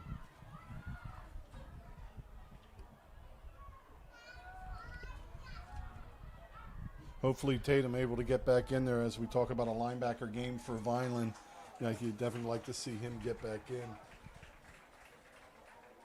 the same time, Hammonton has one of their linemen coming out, 79, not in our program, but one of the big bodies that's in there helping them with the extra lineman, the double tight. So that's a blow to what they want to do offensively. So we got 1st and 15 here, Rich. Hammonton deep in their own territory. And if Vineland's defense can create some pressure, get in there early, have an opportunity to force a safety. And I think with Fuzzy in there now, we're not thinking we're going to boot and pass here. It would be a backbreaker, but not the right personnel for that as the defense makes a stop for no gain. So 2nd and 15. It was Kenny Smith on the carry. And the ball's all the way back on the 6-yard line of Hammonton. So Vineland able to make a couple more stops here. Good field position awaits the Fighting Clan. And that long reception with the fumble may have just cost them a couple minutes.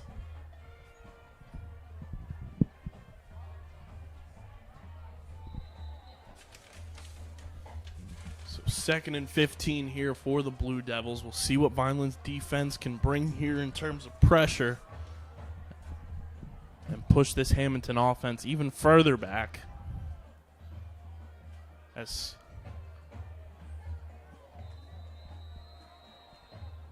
Hammonton gets a small little gain there, but not much. So 3rd and about 14, 13, 14. Small gain on the play. That'll bring up a 3rd down, about 14. So if Vineland able to hold, just give up a couple here, they look to be fielding the punt around Hammonton's 40, which gets them right back to where they were before that play. We're down to 155 and running in the 3rd. Fuzzy Wires kept that one there. And Newman and Ethan Evans both there to make the play.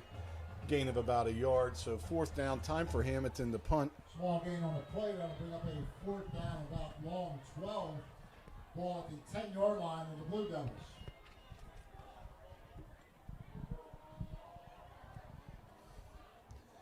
When a team's punting you the ball, I never like going for it. I don't want to touch the kicker. If you're going to give me the football, give me the football.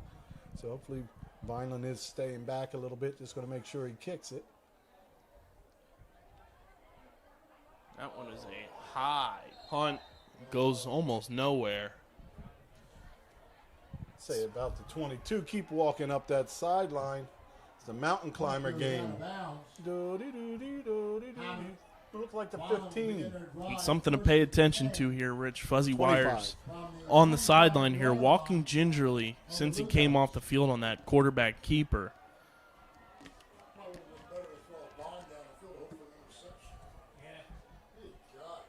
So Vineland in great field position here, right at the 25. So they net about 15 yards from the play that created the turnover. Able to run last time a little bit. Russo takes the snap, hands it off to Anthony Arthur. He picks up some yards up the gut there. Boy, outstanding run. We had a great view of it. The way he hit the hole so fast, there was a hole there. And then a nice job by the defense. It's the defensive lineman double team, drops, creates a pile, and it's the pile that Arthur tries to dive over. Without him getting down there, there's 3 more yards. So nice job defensively.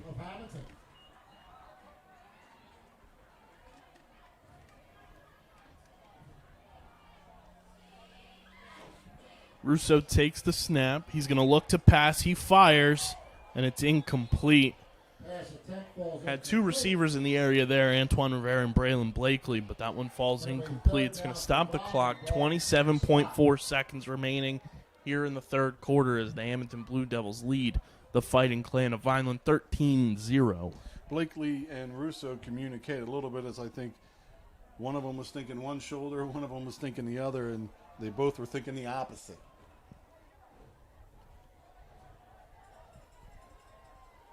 We just need to get 4 or 5 yards. It's 4 down territory for the Clan. Russo fires. It's incomplete. Intended for Tayshawn Newman. Captain Newman falls incomplete. That'll bring up a 4th down for Vineland. All at the same spot. Yeah, timing just a little off. You know, whether it's the timing or the route and where you're at, but just seems not to be as crisp. It was pretty crisp on that throw up the middle, just not in the same communication, but he hit the seam very fast, outran the defense. This is where you're supposed to say Hitchens yet to get a ball today. Had that one pass intended for him that was intercepted by number 33, Jerron Hill, earlier in the first quarter. And he's kind of played shutdown defense to prevent Hitchens from getting involved. 4th and 8. Russo looking to pass. He fires. And it is almost intercepted there. Which would have been nice. It would have gained us about 6 yards on there. You know, even in the NFL, you watch on a 4th down, they're at your 40, and there's a ball thrown to the 15, and they intercept it. I learned in midget football that we would get, Coach Heck would go berserk because we didn't know down and distance. 3-yard line of the Blue Devils. So Hammonton back with it to see if without a penalty they can grind and do what they want to do, as they've almost eaten up this third quarter now. 17 and a half seconds remaining here in the third quarter. We've got a flag on the play. Illegal substitution. Illegal substitution.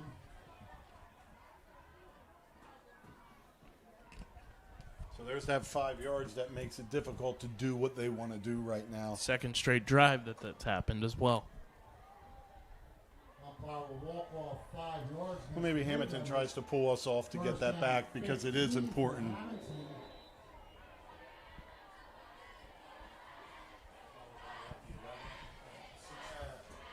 First and 15 for the Blue Devils. Ball at about the 16-yard line. Hammonton with a 13-0 lead over the Fighting Clan as Wires hands this one off. And that's Kenny Smith on the carry. And as Kenny Smith carries it, we're under 10 seconds to go. Not another play to happen here, but this change of the quarter will give us time to thank our sponsors as we get ready for another furious fourth quarter for the Fighting Clan. The Red and Gray Gridiron Club would like to thank the following sponsors for their support of the Vineland High School football team. Ducharmes, the Greenview Inn at Eastland Golf Course, Beyond the Insurance, Reconstructive Orthopedics, Newfield National Bank, Van Dodge, Allen Associates, Technid Consulting, Medio Law Firm, Barufi Brothers, G&S Dry Cleaning, Vineland Education Association, Dr. Michael Gorson General and Cosmetic Dentistry, The Claridge, a Radisson Hotel, The Gorgo Group, Larry's 2 Restaurant and Catering, Bettino ShopRite, Carluzzo and Teresi Petroleum Transporters, Homestead Plumbing, Richland Carpet, Manny and Vic's Pizzeria, and Sir Speedy Printing. The Vineland High School football team and coaches thanks everyone for their support on and off the field and look forward to another successful season. And we are back for this fourth quarter, 12 minutes on the clock.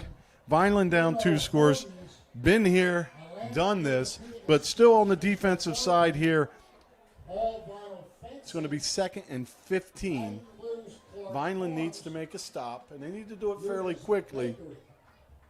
And get the offense back out. It's just a couple misconnections.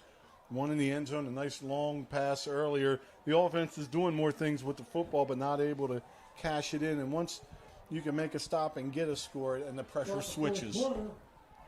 It's 1st and 15 for Hammonton as Wires hands this one off. And Vineland is able to snuff that one out. Host of defenders in there. Evans gets up from the bottom, but also the interior line there on the stop. Gehringer on the carry. Small little no gain on the play. That'll be a 3rd down, about 13.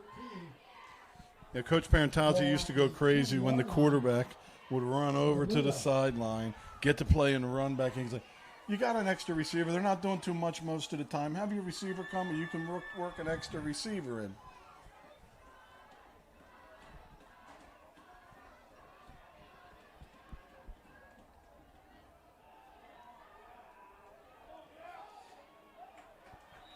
That one's to Justin Dowdy on the carry. Defense bends but doesn't break, and that's going to bring up 4th down. Hammonton sends the punt team in.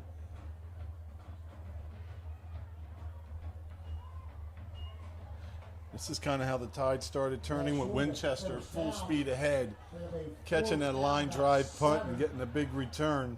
Fields back to punt for the Blue Devils.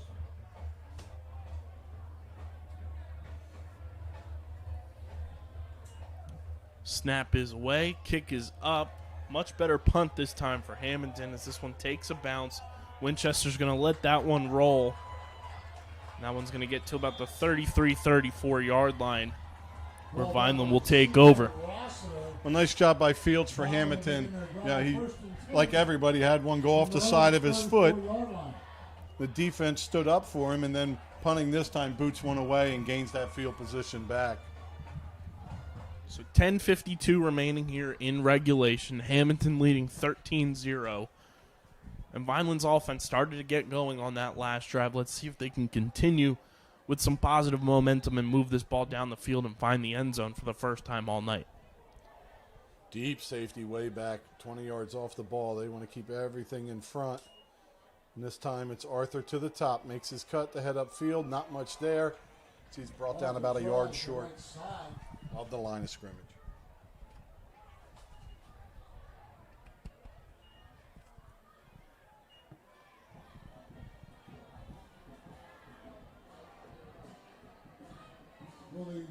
We'll lose 1 yard on the play, but it'll be 2nd down 11. Ball back to the Winchester and Blakely to the bottom of your screen.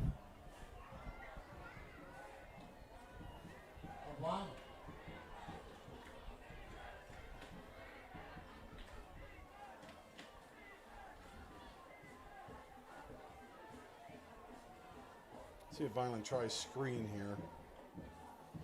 Russo takes the snap, looks to pass. It's incomplete, intended for James Hitchens Jr.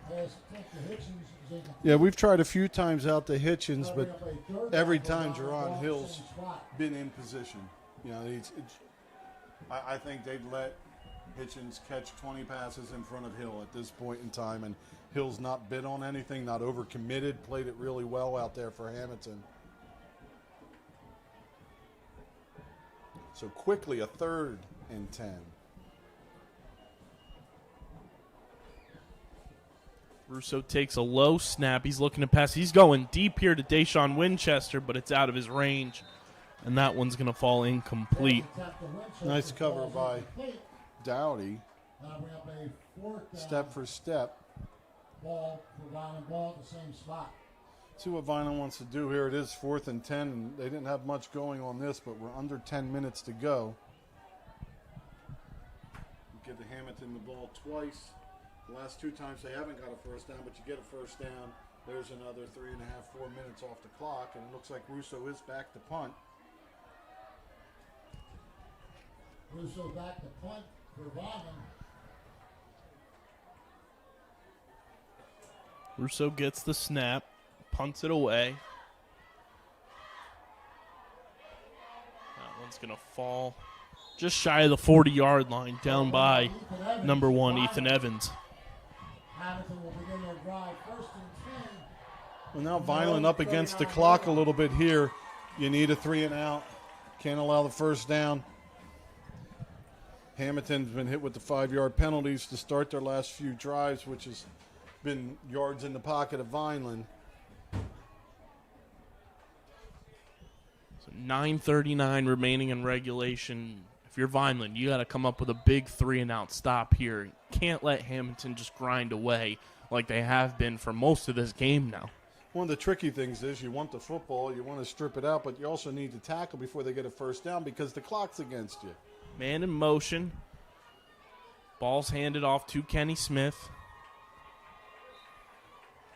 Smith off the left side. Smith does a nice job finishing forward. Looks like he's going to have about 4 yards. Maybe closer to 5. Second down, a long, no, 4 on the play. It'll be second down 6. Ball's at the 43-yard line. So 2nd and 6, and we're about to tick under 9 minutes to go here in regulation. Smith is the deep back on this 2nd down play. Man in motion. And Smith's going to be the ball carrier as he trucks his way through to pick up some more yards here. And it'll be 3rd down for the Blue Devils. Smith again up the middle. So a 3rd down and 3 here for Hammonton. That'll bring up a 3rd down and long 2.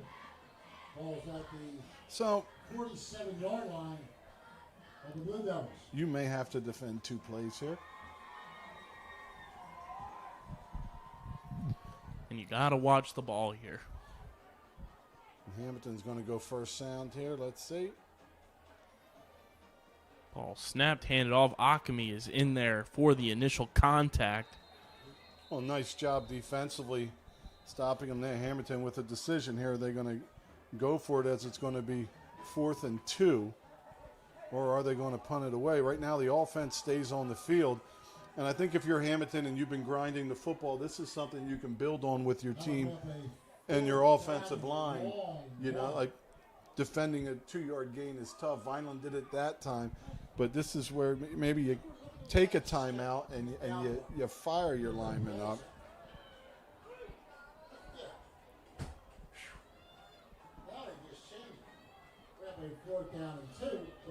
As you've overheard, it's a little deeper than before. Don't jump off sides. Watch the ball. Here we go. 4th down. There's that 5 yards Vineland's got the last 3 times, and very unlike a Hammonton team to have penalties on their last 3 drives. Fuzzy must have a good hard count. He got one of his own on that, so that should send the punt team in now. But the officials are still talking.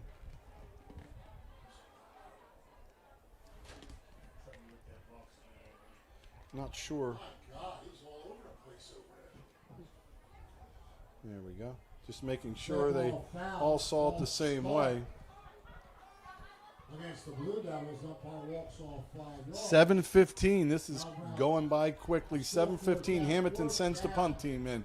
Winchester back deep. Vineland needs to get something going.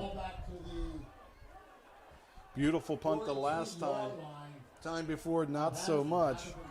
We'll see what the dice roll has in store here.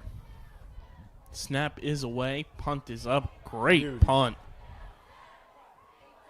Winchester's going to field this one. as he makes his way around the outside and uses that speed to his advantage, and he moves upfield. Great return by Deshaun Winchester. Not flag on the field, that's probably coming back, but a gutsy return by Winchester's. There's two guys right there, and he's like, I got to make something happen. And he did with his feet, but he may have picked up a little help gaining that edge on the far side. So we wait for the call.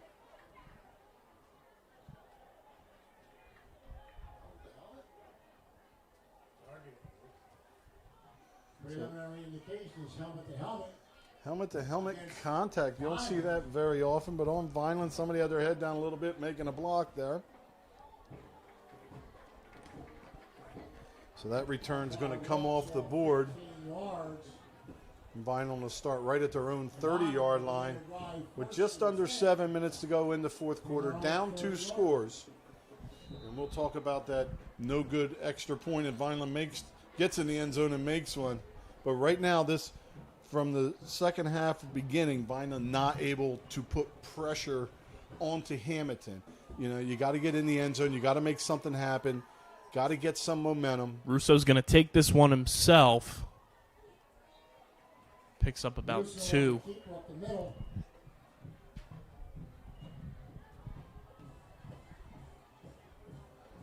So a lot of work for Vineland here. They're right back on the football. Hammonton's defense has done a really nice job defending the pass today. We thought coming in maybe we could exploit some inexperience, some first-year starters in that secondary, and that's not been the case. They're going to call it 2nd and 5 here. Russo takes a low snap. He's able to recover. He's spinning, passes this one to nobody. Wait and see if we get a flag on that.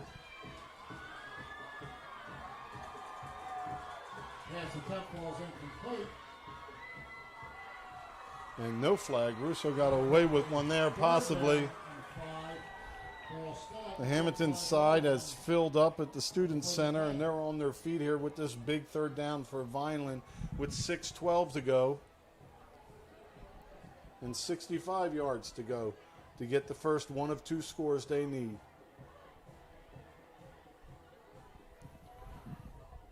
Russo takes the snap. He's going to run it himself. Makes a leaping effort. That's going to get him close to the first down. I think he may be about a yard short.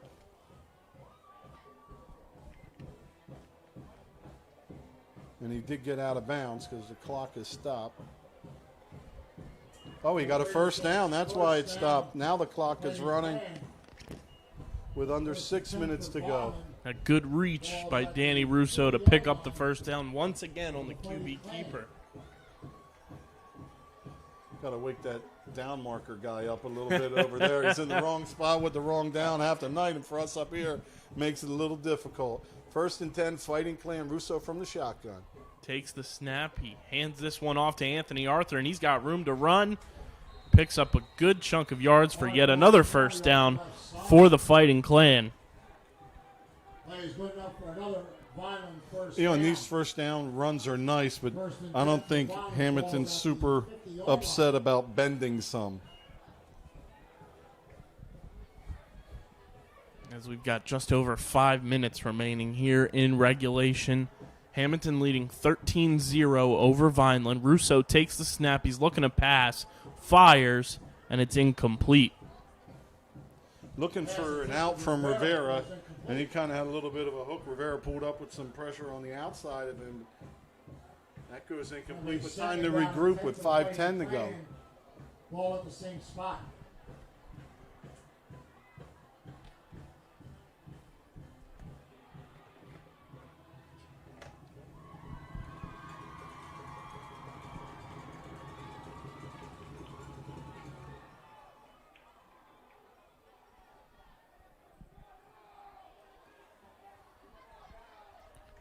Russo in shotgun. He takes the snap. He's going to run it himself up the gut. Runs into one of his own teammates. Russo on the keeper up the middle. Well, not taking time and score in consideration. what a good time to do that, as the inside backer showed and stunned it. So it's just a matter of Russo getting through that and having a nice gain. But now we've got to start to take the clock into consideration at 4:40 and running. Russo's going to take it himself again. He's got a first down. Russo on the keeper. Referee indicates first down, Fighting Clan. First and 10 for Vineland. Ball's at the 40-yard line of the Blue Devils. Got to keep an eye on the clock here if you're the coaching staff for Vineland. Under 4.5 to go. You're still down 2 scores. And the game plan has been to run the ball here on this drive, but you got to make something happen here to try to get the ball back. Empty set for Russo for the first time tonight. He's looking to pass. He fires. It's complete to Antoine Rivera, and he's got some space to run, picks up a few more yards, and he's got a first down. So 4:02 as the clock stops until the down marker and the ball are made ready for play. First down, Vineland. First and 10 for Vineland. Ball's at the Kind of looks good when 29-yard line. Vineland spreads everything out and has basically a 7-on-7 drill going on. It works for the line. They're able to make the blocks they need to give him some time. You kind of wish that Vineland went to that a little earlier in the game because it tends to work. We saw the success it had last week against Lenape, and on that play it worked as well. As they go with a reverse to Deshaun Winchester, and he's got room and uses his speed to his advantage to pick up a few yards on that play. And then uses his brain at the end to get out of bounds. Senior player. And that was something we had in the last 2 games with our drives at the end. Real smart heads-up football. Bring up a second down. Long 5. Ball's at the 25-yard line of Hammonton. So 2nd and 5 here, Rich. 3:32 remaining in regulation. If you're Vineland, you gotta keep spreading this out and let Danny Russo pass the ball. Russo looks to pass, pump fakes, fires. It's complete.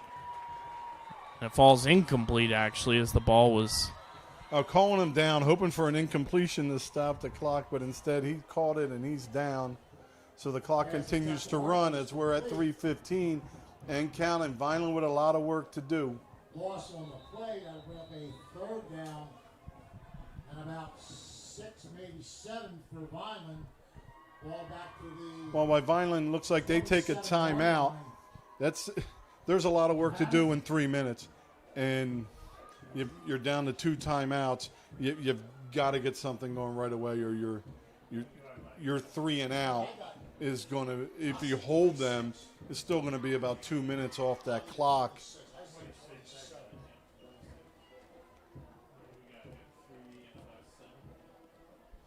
And things don't get much easier next week. The one easy thing is we're back home. We'll be back at Catone Stadium for a 6 o'clock start with Shawnee. And back in our regular booth, Rich.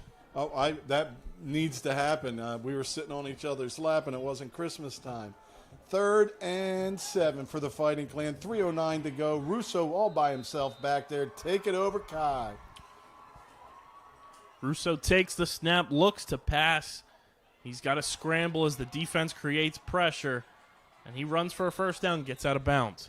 Got to kind of call what I see there, and it seemed like he's looking to the left side, and I won't name names, but receiver kind of was just jogging with somebody, not even trying to get involved with it, and it's not real good football at that down and distance. Fortunately, the freshman Russo able to get a first down and out of bounds. This Vineland's back in the spread. I guess he didn't get out of bounds. I thought he had.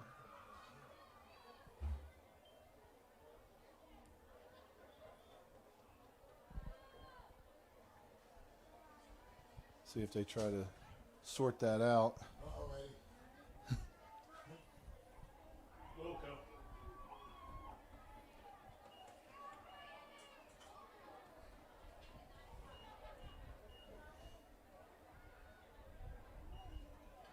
So they put 9 seconds back on as he was out of bounds. It's been nice to put 9 minutes back on, but we can't ask for everything. Russo takes the snap, quick pass to Anthony Arthur, who finds room to run. And he's taken down around the 10-yard line. You know, he needed 1 more yard to stop the clock and move the chains. He's just a little short of that first down. So 2:40 and running. Vineland on the move. Hammonton just trying to eat some time off the clock and keep Vineland out a couple more plays. Russo has Anthony Arthur beside him in the shotgun. He takes the snap, looks to pass. He's going to the end zone. And we've got a touchdown. I think it fell incomplete. Looked like a catch, but I saw the official over there as Hitchens makes a nice move trying to get to the ball. So we talk about did he push off or was he obstructed from getting to the ball? So he fights his way to the ball but not able to come up with it. So 2:19 to go and 3rd and 1 for Vineland. It was one heck of a move by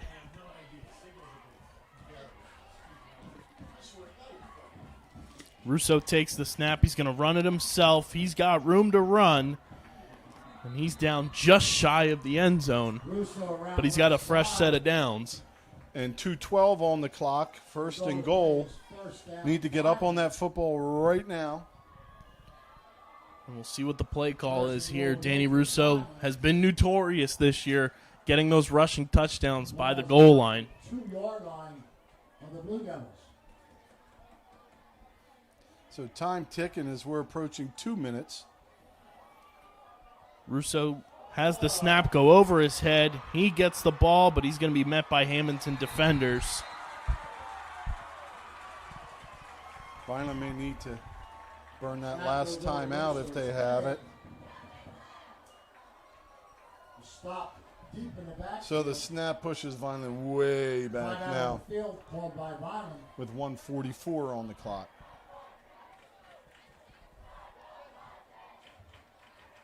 They'll bring up a 2nd and goal for Vineland. You know, it's a solid Ball first back to half the with the defense. 21-yard line And then of Hammonton. there's spots where the team didn't seem 100% committed and 100% active. It just, like sometimes when you say do your job, like me personally, I don't like that phrase. I'm like, handle your responsibility and help somebody else. Because that do your job mentality like doesn't get you to where you need to be, especially on the offensive side.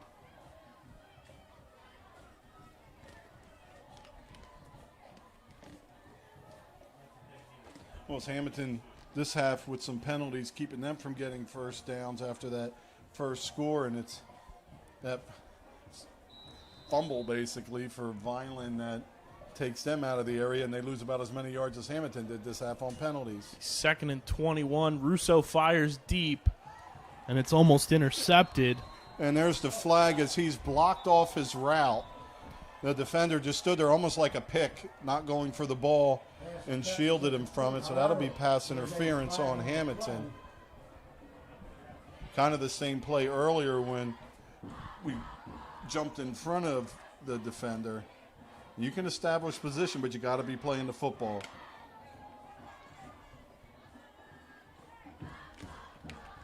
That's going to put Vineland just outside of the 10-yard line. Pass of interference against Hammonton. Umpire walks off 10 yards. Still 2nd and goal, walk 10 yards. Russo looking to pass. He fires. It's complete. Boy, and just not in, but close. It was Anthony Arthur on the reception. Arthur on the reception.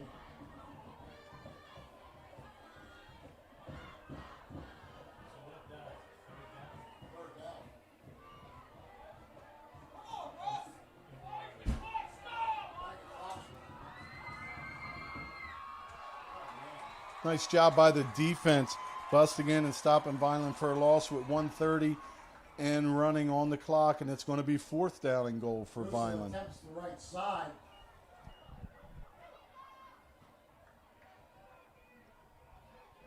$120. a fourth and long. Russo takes the snap, looks to pass, fires. And we've got a touchdown to Braylon Blakely. That's his first of the season. Well, they get it in, but is it a little too late? With 1:09 left in regulation. So it'll be an Ashman onside kick after this try for a point. But Vineland in the end zone with just over a minute left. They're going to need a successful onside kick here after this try for a point, which of course is important, but the most important thing is what's happening after. And on a personal accolade level, the Dan Russo Show bump happened as Braylon Blakely finds the end zone. Snap is away, kick is up, and looked like it was tipped. Try for point is no good. And no good. 9 seconds left in ball game. So a 7-point game. Well, it comes down to if you're going to have a chance, you've got to get this onside kick. You know, without it, you can't stop the clock anymore. Hammonton can just hit their victory formation as barring the onside kick, Hammonton's going to defend their home field.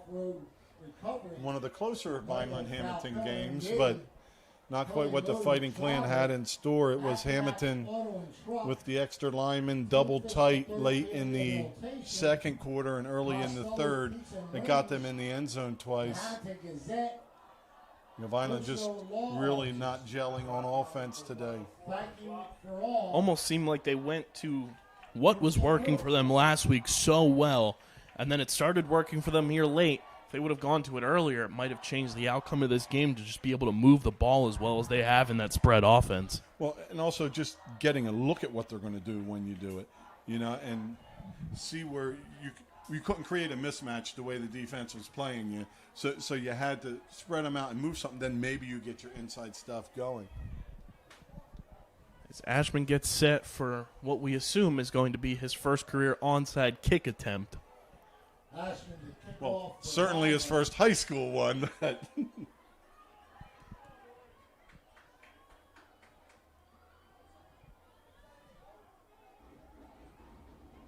always thought instead of onside, you just beam it at somebody up front, right? You get a dummy out there and have them kick it into them all practice long. And here we go, Rich. We got a flag flying.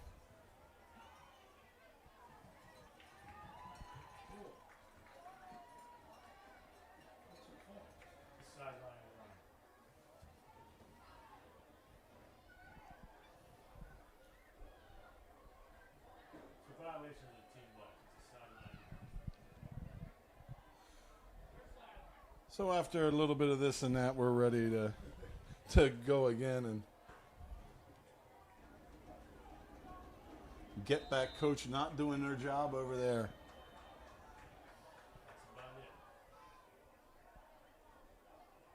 Ashman gets this one away.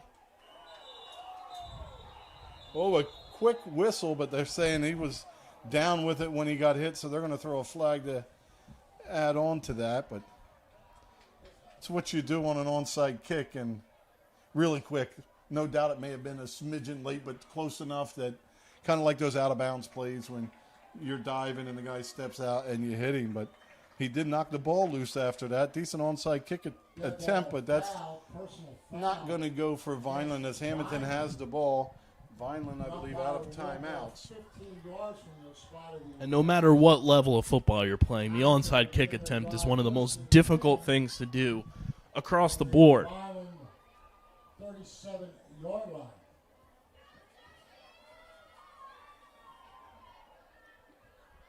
Well, Hammonton bouncing a few quarterbacks in and out today, making up for their leading rusher being out. Also getting that win, learning to hold on to it, absorbing what Vineland had early, getting the offense going. So all around a nice night for Hammonton back here at home. And Hammonton's going to line up in that victory formation.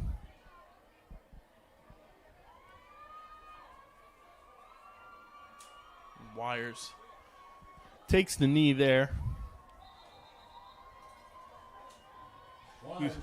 Used to have a play we put two guys over the center, Called by Vineland. and you just dive. You try to beat the snap. Like, it's about as you get it about as much as an onside kick, but then you would just dive with your hand trying to stop the snap, and it was Vineland's last there if they had one more. 57 seconds to go for Vineland. Next week it's Shawnee at home, Friday night, 6 o'clock, and it'll certainly be nice to be back home. As little ups and downs, but when you compare it to last year, the game was over much earlier. So some progress made defensively, not bad. Formations beat them for the two drives to end, one to end the second, one to start the third. As Hammonton set to take another knee. For Hammonton.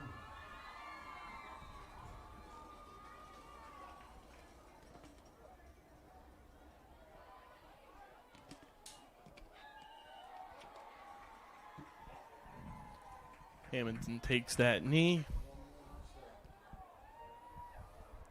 Always like this part. Now it's pretty much over. Happened Miracle at the Meadowlands. Really only part one. The other was a punt return. But at this point in time, the refs will mill around before they make it ready. So hopefully just one more snap. It's a well played, well disciplined game from both sides. And you got to tip your cap to Fuzzy Wires. He comes in at the quarterback position after a shaky start from Andrew Werner and changes the whole dynamic of this game.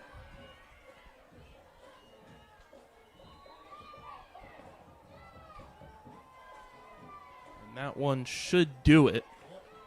As we're at under 10 and running, Hammonton's going to get the win at home, 13-6 over Vineland in a pretty much nothing happened in first half, hardly any yards from either side till that last drive from Hammonton that got them in the end zone. And sure enough, that proves to be the difference in the ball game, was that late second quarter score, and Vineland not able to come back off of that one.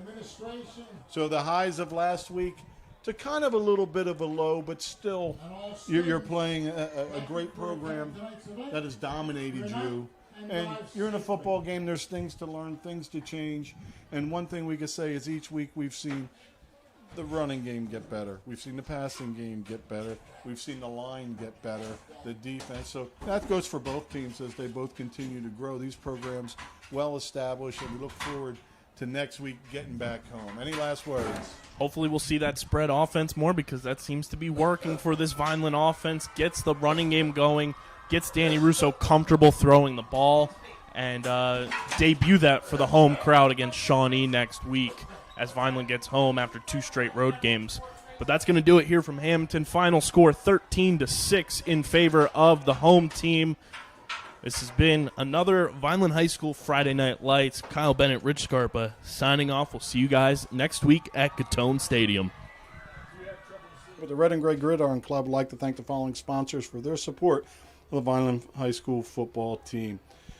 Ducharmes, the Greenview Inn at Eastland Golf Course, Beyond the Insurance, Reconstructive Orthopedics, Newfield National Bank, Van Dodge, Allen Associates, Technid Consulting, Medio Law Firm, Barufi Brothers, G&S Dry Cleaning, Vineland Education Association, Dr. Michael Gorson General and Cosmetic Dentistry, The Claridge, a Radisson Hotel, The Gorgo Group, Larry's 2 Restaurant and Catering, Bettino ShopRite, Carluzzo and Teresi Petroleum Transporters, Homestead Plumbing, Richland Carpet, Manny and Vic's Pizzeria, and Sir Speedy Printing. The Vineland High School football team and coaches thanks everyone for their support on and off the field, and look forward to another successful season.